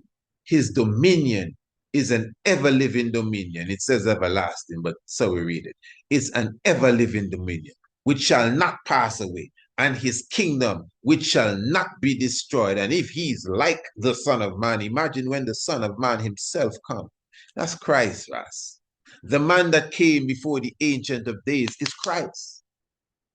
That's who the Son of Man is, Christ. Then you may start to scratch your head now and say, but so which one is them is the man that David, the throne of David and the descendant of David? Okay, that's a good question and it's good conversation, but you got to throw away religion first. But is religion tell me about Solomon and David? No. Really? No. Hold on. Nope. No. I would agree that religion has been a strong promoter of that philosophy story and even added its own spice to the pot and created new names. And a lot of these names are religious names for true, you know, man. Paul, Jesus, and even the way David, Solomon may even be pronounced. What about David and Sol Amon, which is Ra Amon? So yeah, religion, I get you, has maybe the icing on the cake, but it's not the cake. It has smothered it and covered it, but the jewel is still inside. So again, let me just say this quickly. In the book of Revelation, just straight to the point, it talks about the Lion of Judah. This is the scripture that has freed many of us. I hope everyone is blessed. Everyone is blessed. Give thanks. Remember, this is a part of the fundraiser mission, fundraiser campaign for the mission in Ethiopia, Revelation 5. Just stick a pin there. So I want to be clear. I'm looking for everyone. I know you're full joy in this. And yeah, this is a nice program, but this is what I'm talking about. Not that we necessarily go into Ethiopia to be talking this directly, eh? No, we have a more constructive, more precise agenda at hand. It is diplomacy and it is education. It's not trying to indoctrinate nobody. It's something I just clearly showed you. I just showed you that the US has their eyes on the progress of Ethiopia. However, you may want to look at it. You may think, well, you know, Donald Trump is such a nice brother. You know what I mean? And he just wants to make sure everybody gets enough water. I'm telling you. Okay, fair enough. Yeah, good. You just clearly saw that the US has their eyes on Ethiopia. Am I pretending I'm going to go and save the dam? No, that's not the point. But if you are in tune enough, you would notice that, hey, Brother Priest Isaac have been speaking about that dam from since the beginning of the year. Brother Priest Isaac's first ambassador's pen was about peace in the Horn. We want peace. And he was celebrating the fact that they were going towards peace as it relates to that dam. Interestingly, Brother Priest Isaac just did a program just last week, speaking about Trump's intervention in the conversation. In fact, he put it in his magazine, The Ambassador's Pen. Again, you can get your copy of The Ambassador's Pen. It's in the description below this video. You just press the link and you get The Ambassador's Pen. Brother Priest Isaac has been highlighting all of these things. And now Donald Trump, he was speaking to who? The king, the king of France. I think he was speaking to the prime minister of South Africa. No, he was speaking to the head of NATO. You see, family, this ain't no joke. I just showed you the other day. I must admit, a program. I know some of us, we're not quick to go and listen and watch. We just did a program. You should check it out. We just did a program showing you that President Trump and King Charles had a parade on the same day that they both celebrated their birthday. I don't want to go into the depths of that. We even spoke about that in the Lions Pride program a few nights ago, and that was a symbolic gesture to all out war. That went over the head of, like, to me, the whole world. But we have reported on it, and it's there. It's the same thing here. The statement that he made was in front of the head of NATO. NATO, I'm talking about gang warfare now, man. NATO, the military. That's really what it is. That's really what it is. You join NATO, you have real military alliance. Eh? Man, if you get NATO on your side, nobody rob your lunch at school anymore. Okay, you have NATO with you. So he have NATO sitting down, although he clearly says we fund NATO, but that's not the point, eh? The point is that he's symbolically showing to you, we're going to take care of what's going on in Ethiopia. And he said it, I'm not going to run it again. So I'm just showing you that so that you could understand, even as journalists, even if we were just on a journalistic mission alone, it would be worth what we're doing. And we're going beyond journalism. To be very honest, when we step into many different arenas, we don't even mention that we're journalists. You see how serious this is? And that is one of our main occupation, to bring back the word to the people that listen to us. So even as journalists here, you could understand that we are on top of the game, highlighting exactly where the real threat is, because we're conscious people. You understand? So Ethiopia is making progress. In fact, the next edition of Kidemi is highlighting the progress in Ethiopia, including the same dam. The next edition of Kidemi, the magazine, is highlighting the progress in Ethiopia, including the same dam. What are you going to do? Drop some tariffs on the dam? Or some of them bombs? Listen, we don't know where this would go, but it can go far. That's what I'm saying. It can go very far. I tell you already, he looked like Mussolini.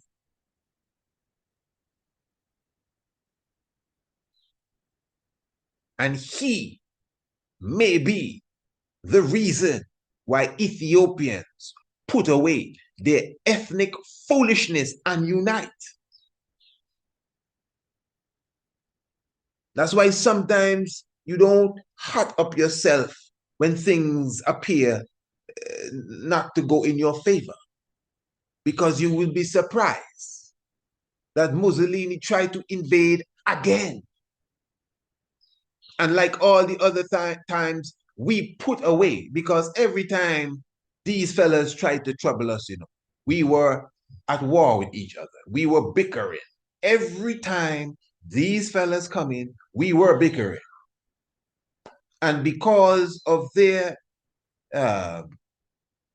intervention, in our affairs, not invited, we came together like fingers on a hand and became a fist and knocked the daylights out of these Italians.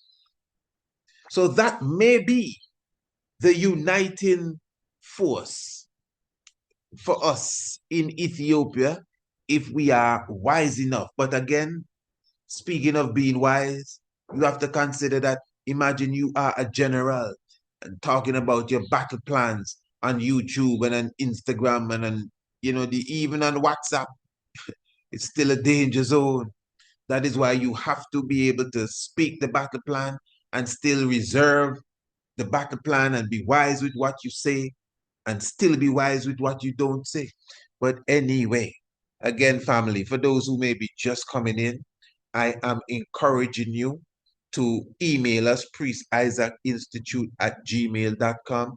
Email us and get a copy of the the the uh, the proposal, the proposal for the AU CARICOM Summit.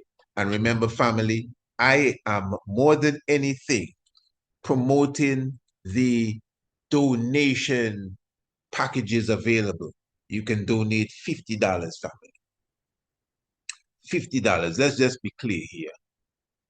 That is, $50. That's almost like $1.07 a day in a month. If you put $1.07 a day in a month, your brother comes to you every day. Almost every day you watch a video with Priest Isaac. If when the video is done, you said, man, that is worth $1.07. What you say? I'm sure by now you've gotten more than $1.07 worth of information and vibes and everything thus far since you're watching this. If not, you shouldn't be watching this. If you haven't got $1 worth of something like, yeah, this worth $1. You understand? If you put that $1.07 aside every time I come on, which is basically every day, whether it's here or Instagram or somewhere else, you understand? You will have $50 by the end of the month. And you can donate that $50 to the cause. Family, we're playing around, We're talking about Donald Trump. We're showing you about the Ethiopian dam. Again, we're not going to pretend that we're coming in like, a Superman and da-na-na-na-na-na, but obviously you can see we have ideas, we have programs, come on, man. We play chess. So we have an agenda, we make connections.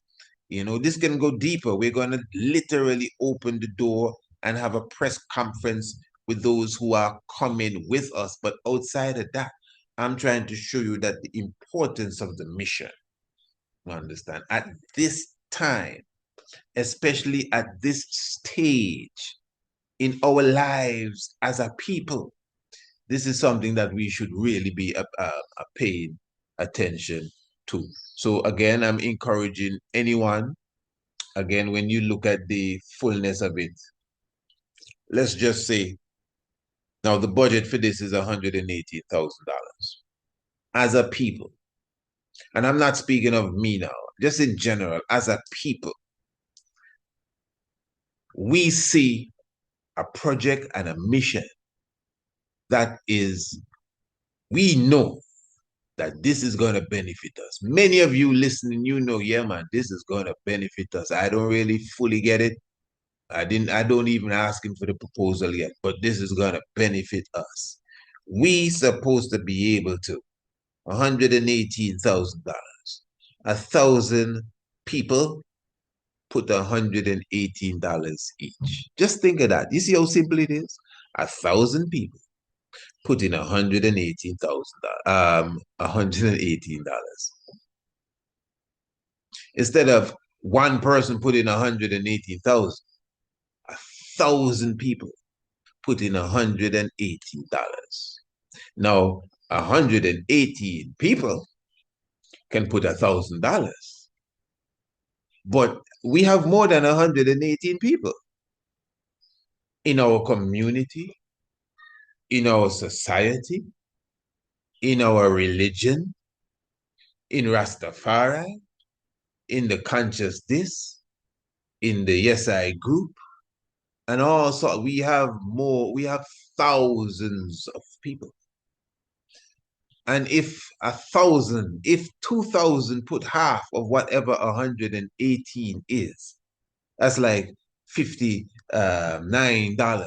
If 2,000 people put $59, $60, 2,000 people. You can rise up 2,000 people and each one of them put $60, which is a simple thing to do. The mission to Ethiopia is sealed and sealed properly. So we got to really think revolutionary wise, my brothers and sisters. That is what I teach and I push. It's very important. And hey, listen, nobody can say, well, they can't because they try to say that we come and we asking and no donation. This we don't even have Patreon. We not setting up no GoFundMe. I did that at a time. I'm not into that. You understand? We have products, family. Please understand this. We have services. You understand? Yeah, I would love you to donate $200, but I can do a natal chart for you for the $200, and that's a lot of work, and you will appreciate it, and you have something that will last forever. You understand? We have services. You know, I would love you to donate $250 to the mission, although it's just a little bit. But what? You can join the next course, the Ancient Astronomy course, one of the better courses out there on almost any subject that's digital and online, the Ancient Astronomy course. I would have showed excerpts from that course many times so you could see the quality of the course. You understand? We have books, we have documentaries, and so many other things. So again, I'm inviting you, family, to understand the weight and the importance of this mission by just looking at the proposal, plan your trip and come with us. And well, not trip because we're not going to fall, or at least advertise in the upcoming edition of Kidemi, more so than even the ambassador's pen. It's more expensive, but I'm telling you, that is the edition that the whole world will be looking at in a very short time. All right. So give thanks again for your understanding. Give thanks for allowing us to go in depth as it relates to the upcoming mission to Ethiopia. And again, for those who may not be coming, those who may not plan to be a part of what you may call the fundraising aspect of it by taking one of the sponsorship, and those who will not be advertising in the magazine, well, remember, you can simply donate. Looking forward. Attention, everyone. The Priest Isaac's Institute of Holistic Knowledge is inviting you to join us in September for the African Union CARICOM Summit in Addis Ababa, Ethiopia. Sign up for the 3-day package and be a part of the AU CARICOM Summit, plus take in all of the sights of Addis Ababa, the new flower. Or you can opt for our 9-day cultural national tour, and that will engulf sites like Lalibela, Aksum, the Simeon Mountains, and much more. Transportation, accommodation, and your meals all included. So contact us now and reserve your spot. Email us priestisaacinstitute@gmail.com or visit our website priestisaacinstitute.com. Ethiopia. See you there. This royal family, this tiger with your brother. Let me take a drop of this chalice and we return to the subject area. So let's listen to that again and take a draw with I, man. King Emmanuel, Haile Selassie, Jah, Rastafari. Blessed Lord. Oh, what a beautiful Iowa. Attention, everyone. The Priest Isaac's Institute of Holistic Knowledge is inviting you to join us in September for the African Union CARICOM Summit in Addis Ababa, Ethiopia. Sign up for the 3-day package and be a part of the AU CARICOM Summit, plus take in all of the sights of Addis Ababa, the new flower. Or you can opt for our 9-day cultural national tour, and that will engulf sites like Lalibela, Aksum, the Simeon Mountains, and much more. Transportation, accommodation, and your meals all included. So contact us now and reserve your spot. email us priestisaacinstitute@gmail.com or visit our website priestisaacinstitute.com. Ethiopia. See you there.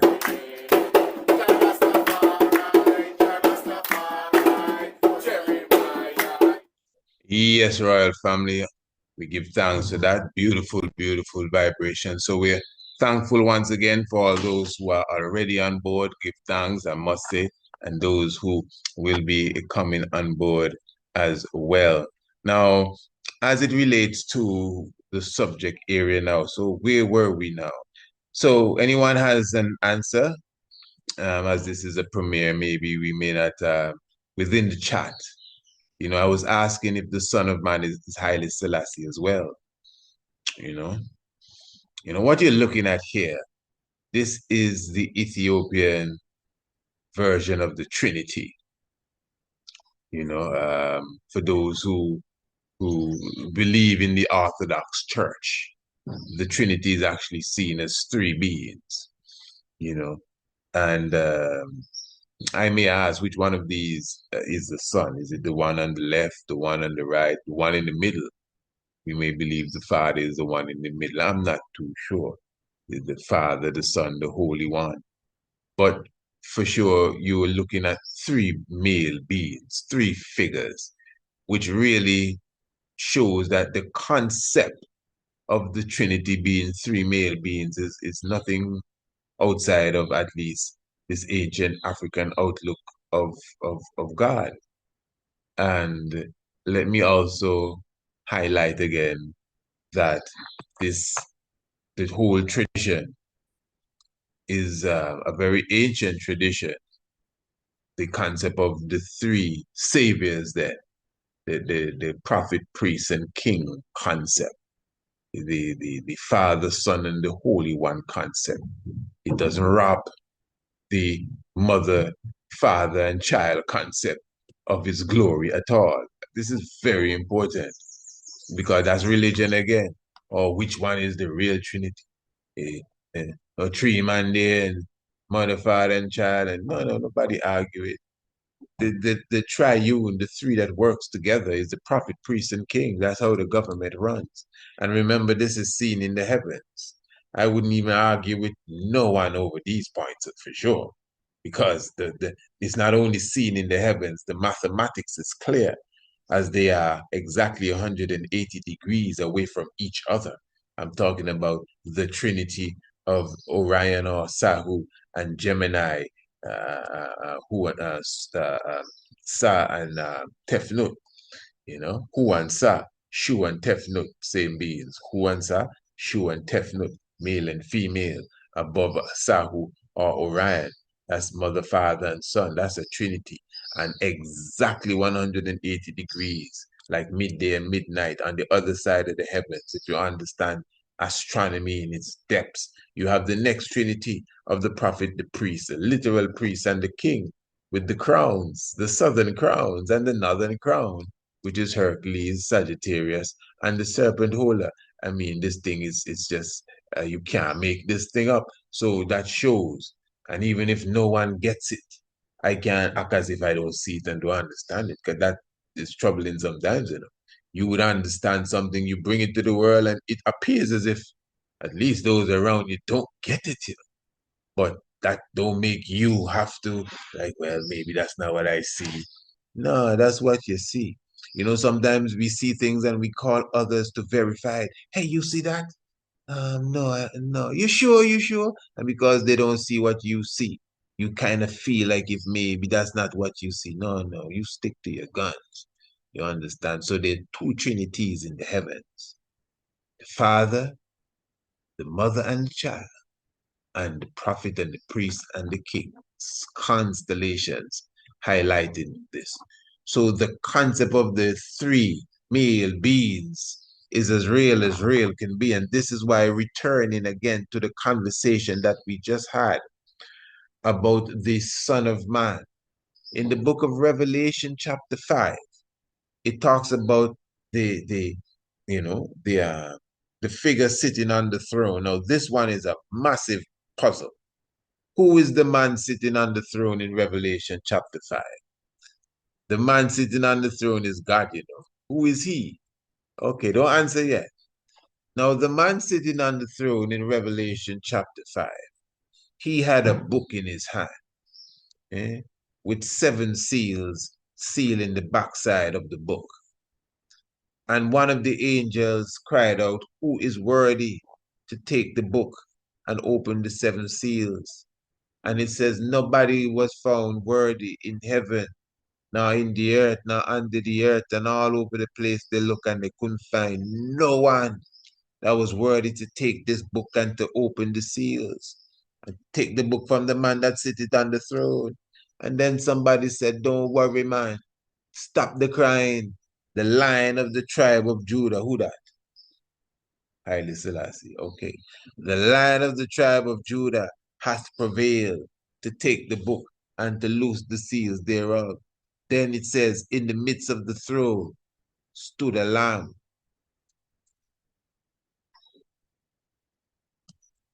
having 7 horns and 7 eyes, and as it was slain. And it says, the lamb came and took the book out of the hands that him that sat up, of him that sat upon the throne. Now, this is what I want to get clear here. Now, there are 3 beings here. There's a person sitting on the throne. Who is that? Who is Revelation chapter 5? Who is the person sitting on the throne? Now, in Daniel chapter 7, it says the Ancient of Days did sit, and the books were opened when he sit. Who is he again? Haile Selassie. We sure about this. Good. But Revelation now, which is basically Daniel, Revelation and Daniel. Daniel is a revelation. It's the same scripture. That is the same scripture. It's the same scripture because the description is the same. The Son of Man got a kingdom and a dominion and 1,000 times tens of thousands of angels. In the book of Revelation, the Lamb, when the Lamb took the book and opened the 7 seals, he got a kingdom everlasting and a dominion, and thousands of, and hundreds of, and tens of thousands sang unto him. It's the exact same description, nothing different. It's the same thing. But the point here now is that the way it is expressed in Revelation, so there's a man sitting on the throne. Now, hear me good, no man, hear me good. Listen good. There's a man sitting on the throne in the book of Revelation. I personally, priest Kidemi Shalom Isaac, I am saying that's the same Ancient of Days in the book of Daniel. Now you're going to start to do your maths now because we were taught 1 plus 1 is 2. That's why some of us can't see the Trinity. The 3 people can't make 1 person. 3 people cannot make 1 person. So the Trinity is a problem for us. You know that. Good. So maths, we start to bring in linear maths in these deep esoteric conversation here. All right, good. So there's a man sitting on the throne. In the book of Daniel, there's the Ancient of Days on the throne.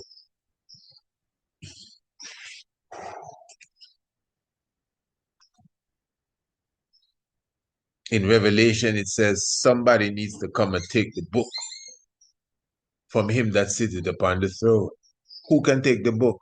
Only the Lion of Judah. But that's not him there sitting on the throne. Oh, that's what it says. Only the Lion of Judah can take the book and release the seal. But is the Lion of Judah sitting there? Maybe it's not the Lion of Judah. Maybe it's somebody higher than the Lion of Judah. But I'm saying it's the Lion of Judah because it wasn't the lion that came, it was a lamb that came. But the lamb that came is the same Lion of Judah. Oh, so the lamb is the Lion of Judah. Yeah. But the man on the throne is not the Lion of Judah.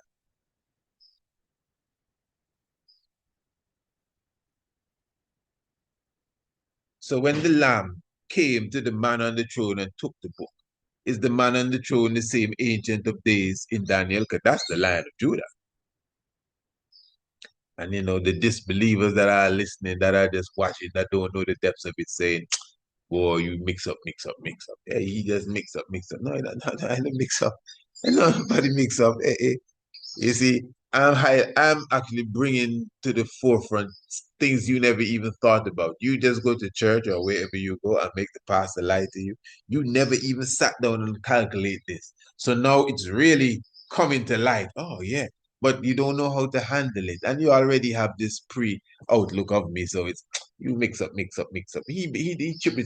He don't even know what he said. Yeah, but no, that's not the case. It's real science here. Let's return to Daniel, man. Come on. Daniel says the ancient of days did sit, and one like the Son of Man came.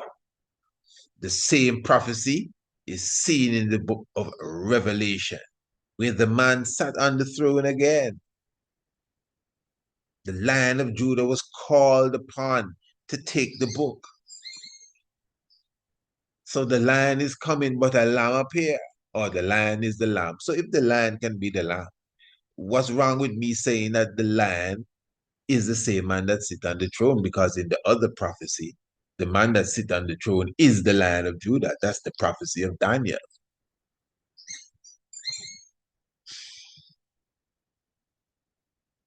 If not, it's three characters you have in Revelation chapter 5. And one of them is a no-show. Because they called for the lion, but he never appeared. A lamb came in his place, unless the lamb is the lion. He is. Okay, fair enough. I agree. But who is the one on the throne now? That's the lion too. Well, all of them is the lion. Okay. Because they all carry the same one spirit. But we're talking about two different human beings. Because in Revelation, the Son of Man was brought to the Ancient of Days. And if you notice, Revelation is a more humanistic event. A man on a throne and a man brought to the man.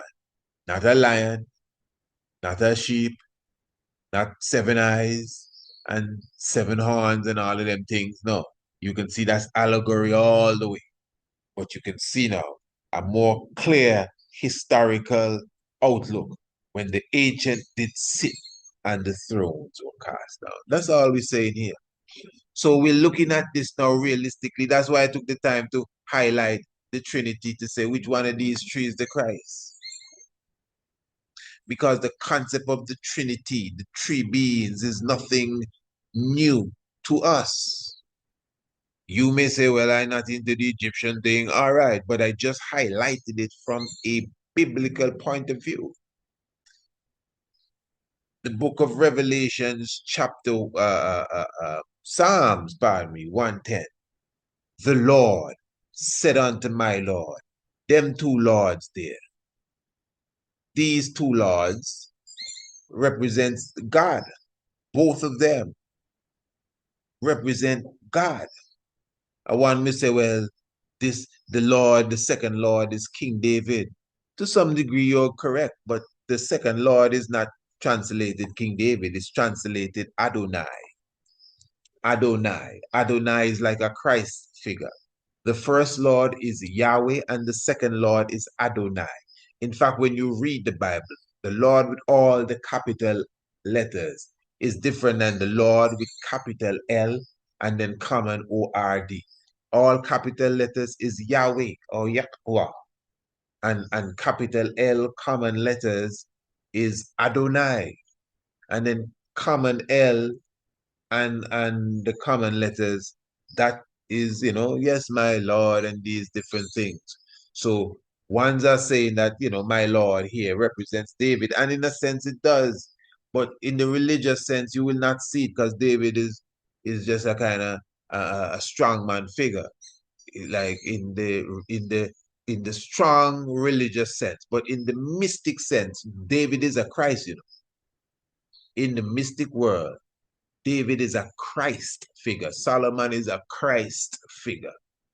Maybe not in Christianity that you know, but they are Christ figures. So if you say, well, the my Lord is David, I understand.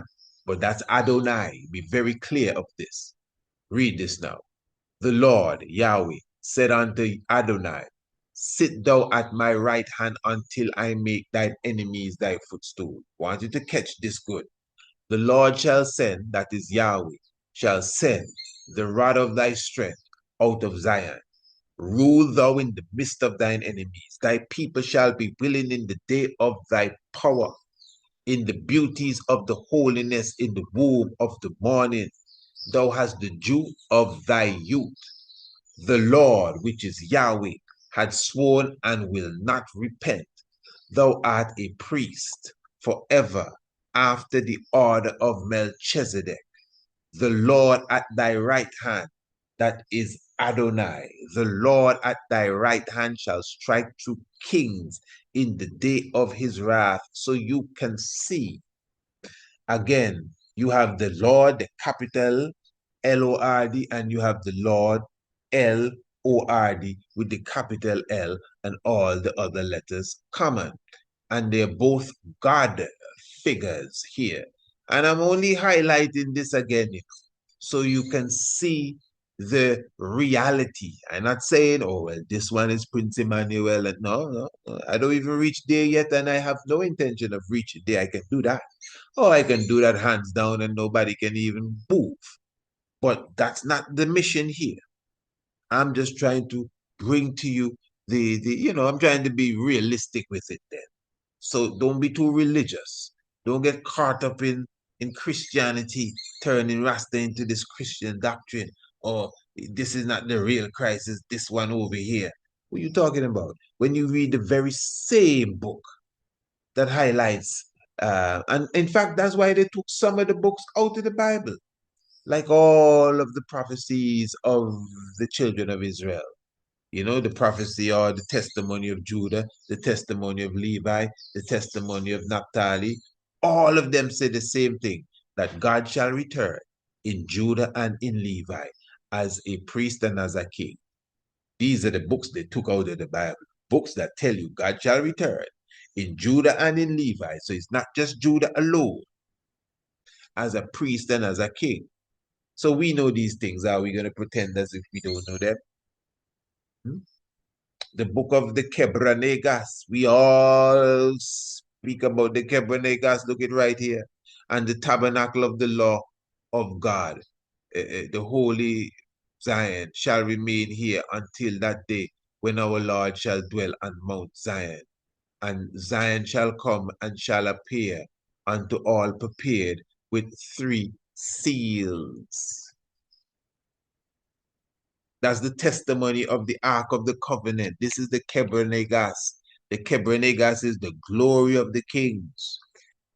Imagine they have all sort of reporters, black and white and otherwise, trying to question the validity of the Kebranegas. What's wrong with us, brother? We ain't, some of us don't even know our great grandfather's name, our great grandfather's name, great grandmother, grandfather's. Some of us don't even know our father's name. Even if you know your father, you don't even know his name properly and his middle name and his birthday and all of that stuff. And the Ethiopians would have preserved their history going back thousands of years, written on parchment and written on lamb skin. How dare us to deny them what they say? We don't even have no history. We can't remember where we come from. And they're telling you, yeah, we have a box in there, the Ark of the Covenant, and this priest that's watching it, when he dies, this other fella gonna take over because he took over when the other man died. And he took over when the other man died. And he took over when the other man died. We have all the names here on this lambskin from the day the box came up until now. Where's your records? Well, the Kebra was put together by some Greek sailors. See, let's make up any old thing. Remember, we did some programs clearly showing you that these fellas are known for just making up things. There was something we came across the other day. Oh, that's why you need to be a part of the subscription team for the Tiger's Nest, family. Because there's certain programs you actually cannot even do on the internet. Oh no, they will lock down your whole channel for these programs that we do sometimes. We did a program on this fella here from Australia who has documentaries on YouTube on real royalty. And he was saying that Africans were not known for wearing crowns, golden crowns with diamonds and all of that. We got that from the colonialists. Imagine that. Imagine that. I did a whole program on that. We had to break that up. Imagine that. I said, who is he? Maybe he never see the crown of Menelik II. Which colonializer brought that? The crown of Johannes. Where did Johannes get that crown? Lalabella's crown. Look at the pictures of Lalabella with his crown almost 1,000 years ago. And these people have the nerve to talking about Africans never wore crown and with gold and diamonds. It was the colonialists that taught them that. And the documentary has a lot of views. And it might win an award later down in the year. So that is why we have to jump on these things. So yes, I know I'm saying a lot, but I'm answering the question properly. We're not here to melee and to just talk. And I'm surely not going to try to prove Haile Selassie or Prince Emmanuel to nobody. But I'm just opening your mind clearly. The tabernacle of the Lord is the ark of the covenant, and it shall put on flesh. The king, that last king that this book, the Kebra speaks of, the last king that sit upon the throne is the ark of the covenant in flesh. That's Haile Selassie the first. The last king to sit upon the throne of King David is the law of God, the tabernacle, of the Most High. And it clearly shows you without a doubt. Huh? This is important. And Enoch and Elias shall come being alive, and they shall testify. Now remember, Elias is Elijah. And when I bust into Rastafari, we come into Rastafari hearing everyone explaining that Elijah is Marcus Garvey.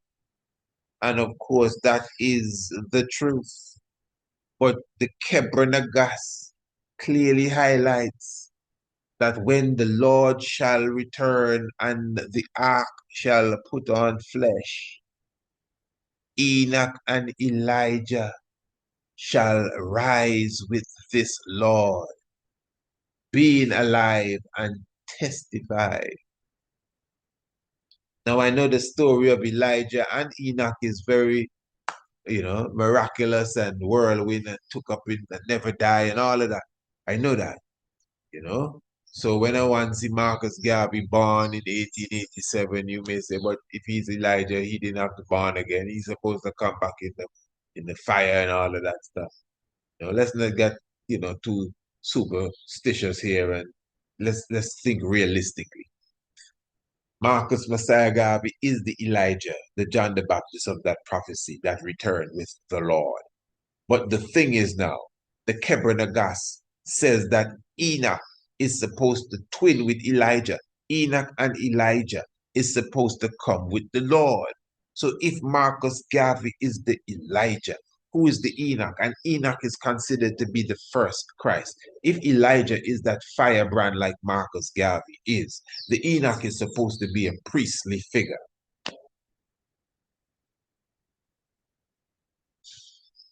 The Enoch is supposed to be a Christ-like figure.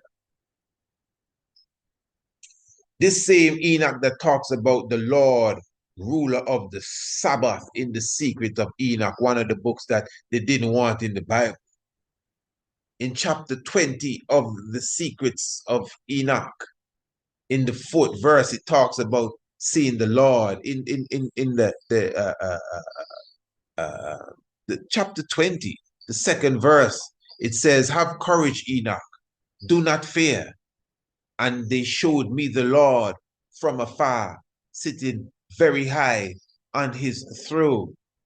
Now they were here on the 7th heaven, And Enoch says on the 7th heaven, he saw all the great lights and the fiery troops and archangels and incorporeal forces and dominions and cherubims and seraphims and thrones and many-eyed ones and regiments and ionic stations of light.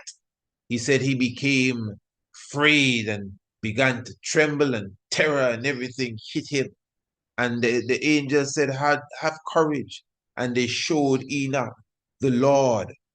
He what they say, sitting on his throne, very high, afar off, on the seventh heaven, they're on the seventh heaven. Now Enoch knew he was going to the 10th heaven. Listen to this, just listen to this statement here. So it goes on to say, for what is there on the 10th heaven? Since the Lord dwells there. Remember, they just showed him that the Lord on his throne and in the seventh heaven. So what's on the 10th heaven? Because here is the Lord. And they distinguish the Lord from God, On the 10th heaven is God.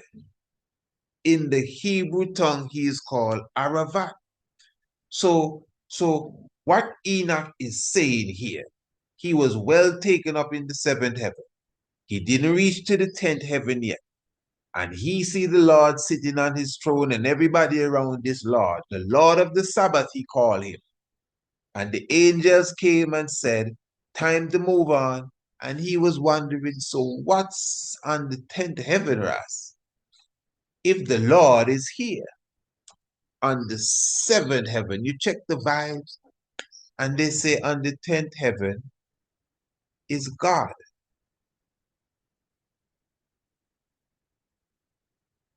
So we didn't even go into no depths when it comes to like, ancient Kemet or anything. Just from a biblical point of view, from a scriptural point of view, uh, uh, uh, even scriptures that were taken out of the ancient Bible.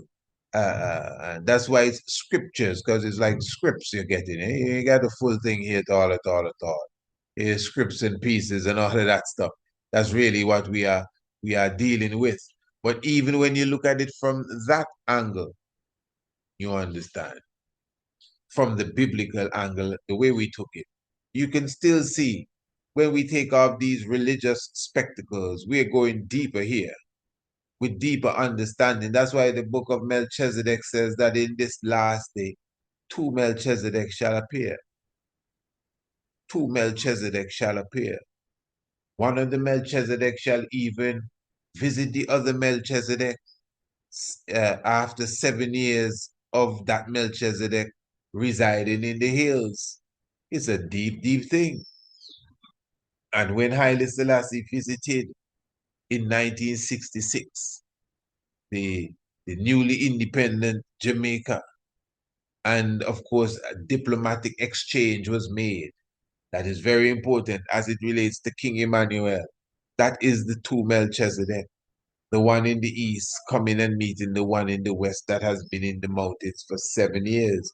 Two Melchizedeks, two Christs, you understand, two Messiahs. And these are clear prophecies. That's why I showed you when the Christ told John the Baptist, don't worry, we have to do this because it's a we thing. The two of them had to do whatever it is that they had to do. That's why we took the time to highlight also that you see in the scriptures that he shall send them saviors. That's why I took the time to highlight that. And the Lord said unto my Lord, oh, that's David. Well, okay, fair enough, but it's Adonai. David can be Adonai if you have David at their messianic level. Most people don't. So if not, well, you gotta forget that because that's talking about a God figure, a Christ figure.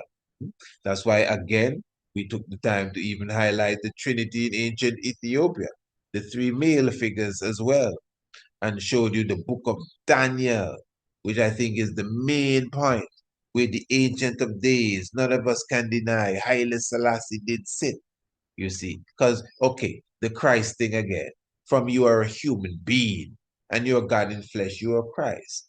This thing about the Almighty, what is the Almighty?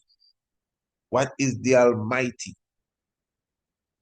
The alphabet, the whole alphabet is the Almighty. But the letter A is the highest creation in the alphabet.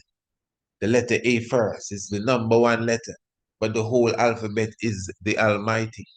So, in other words, creation is the Almighty. The Almighty thing is deep, you know. If you're going to single out any one thing, human being or otherwise, and say that is the Almighty, well, then you may be dealing with the Most High. But the Most High have to be the Almighty. You see, the Almighty, I understand, you know, don't get me wrong, because in my book, Selassie is the Almighty, you know. It's not as if I don't get where you're coming from. But I'm just trying to show you that the Almighty energy is the energy that's in creation. That's why King Emmanuel tell us that God dwells in all living things. This is very important for us to grasp. You see it. So Haile Selassie for sure is the most high. That means there's nothing in creation, whether it's visible, invisible, whether you know what I mean, whatever it is, it cannot be higher than Haile Selassie. Anything higher than Haile Selassie is Haile Selassie in some other form, some other thing, but it's the same essence Haile Selassie. Not me, not you. You understand? And this is because not just of the scriptures that highlight this, but the man that we have come to know. You see. So it doesn't rob me to say Haile Selassie is the Almighty. King Emmanuel is the Almighty. What are you talking about? Maybe you don't know the Christ. You see it. But it is being said with a real deep comprehension of the depths of the Almighty and it encompassing life in general. And of course, you have the Most High. The Most High is the Lord of hosts. When the scriptures speak about the Lord of hosts, because you have a host, and there's a Lord of hosts. That's the Most High. Holy Emmanuel I, Selassie I, Jah Rastafari. You know, I could sit and even go into the miracles of the Honorable King Emmanuel and all of that stuff. You really want to learn the Christ. You see these documents that speak of his diplomacy. That is why usually when we go into like King Emmanuel, the Christ figure, I like to pull for those than even biblical scriptures when it comes to his diplomacy and the correspondence he would have had with the United Nations and the specific diplomatic rights that should be at his footstool. That's the Honorable King Emmanuel Charles Edwards. But we here to collect them diplomatic rights, eh?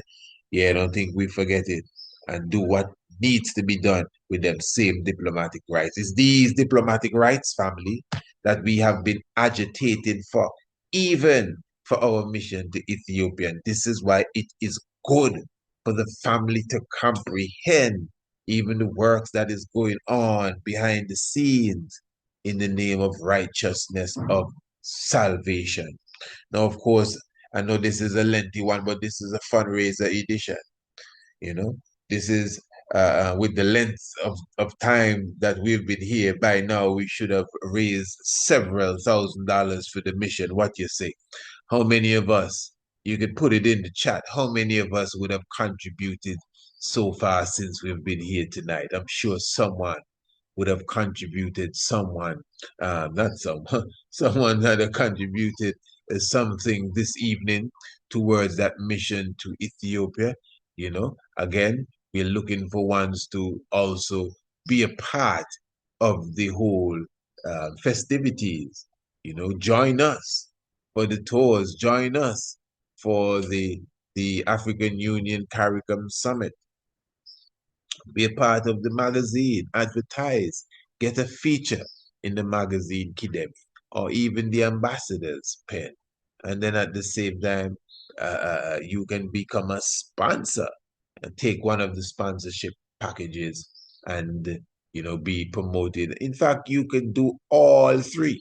You could come on the visit, you could still sponsor and still advertise in the magazine. I am telling you, that's a real good Samaritan there.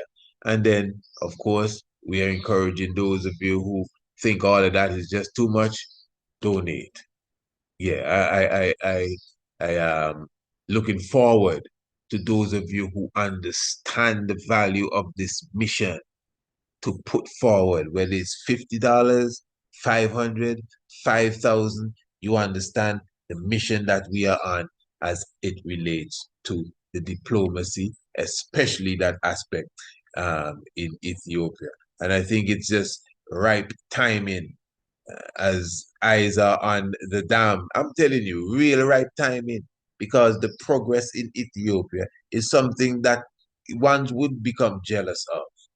You understand? Ethiopia's rise could make other African leaders a bit jealous. That's why when these African leaders speak, all of them, well, we have the most, we have the second highest, we are the first. Do you know we are leading in Africa? They always running race with each other. I'm telling you, you see. So we gotta be a bit careful with all of that, trying to be the first and we're the first and we have the head and we have the best and all of that. We're trying to work together. So we gotta band together even as it relates to this move. Not because the African leader may not be as revolutionary as Mali and Burkina Faso and Niger, but I must say the steps that Ethiopia has been making to add some level of comfort to those of us who appreciate that lifestyle, it is commendable, and that is why we defend it in all ways and all manners. Give thanks. Ethiopia must unite. So, royal family, remember you have all the different aspects for making that contribution. You could also Western Union us, or even MoneyGram us, Priest Isaac Institute at gmail.com. Obviously, before we move, I'm going to give you a word once more on exactly what will be taking place in short order. I'm looking forward, family, for you to contact me. Let me know I'm on board with you one way or the other, whether you are coming with us or whether you are making a contribution to this mission. Let me see who is really with the priest. Holy Emmanuel, Selassie, Jah, Rastafari. If you know your Bible and you do not know your history, the knowledge of your Bible will become a mystery. And you know it takes some real eyes to realize the real lies that are amongst us. Praise Pharaoh, let the earth hear his voice. Selassie, Jah, Rastafari. Attention, everyone.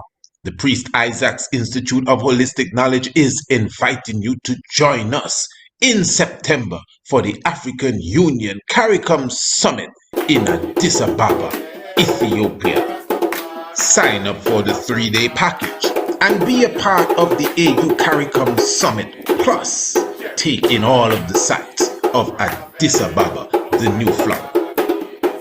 Or you can opt for our 9-day cultural national tour, and that will engulf sites like Lalibela, Aksum, the Simeon Mountains, and much more. Transportation, accommodation, and your meals all included. So contact us now and reserve your spot. Email us priestisaacinstitute@gmail.com or visit our website priestisaacinstitute.com. Ethiopia. See you there.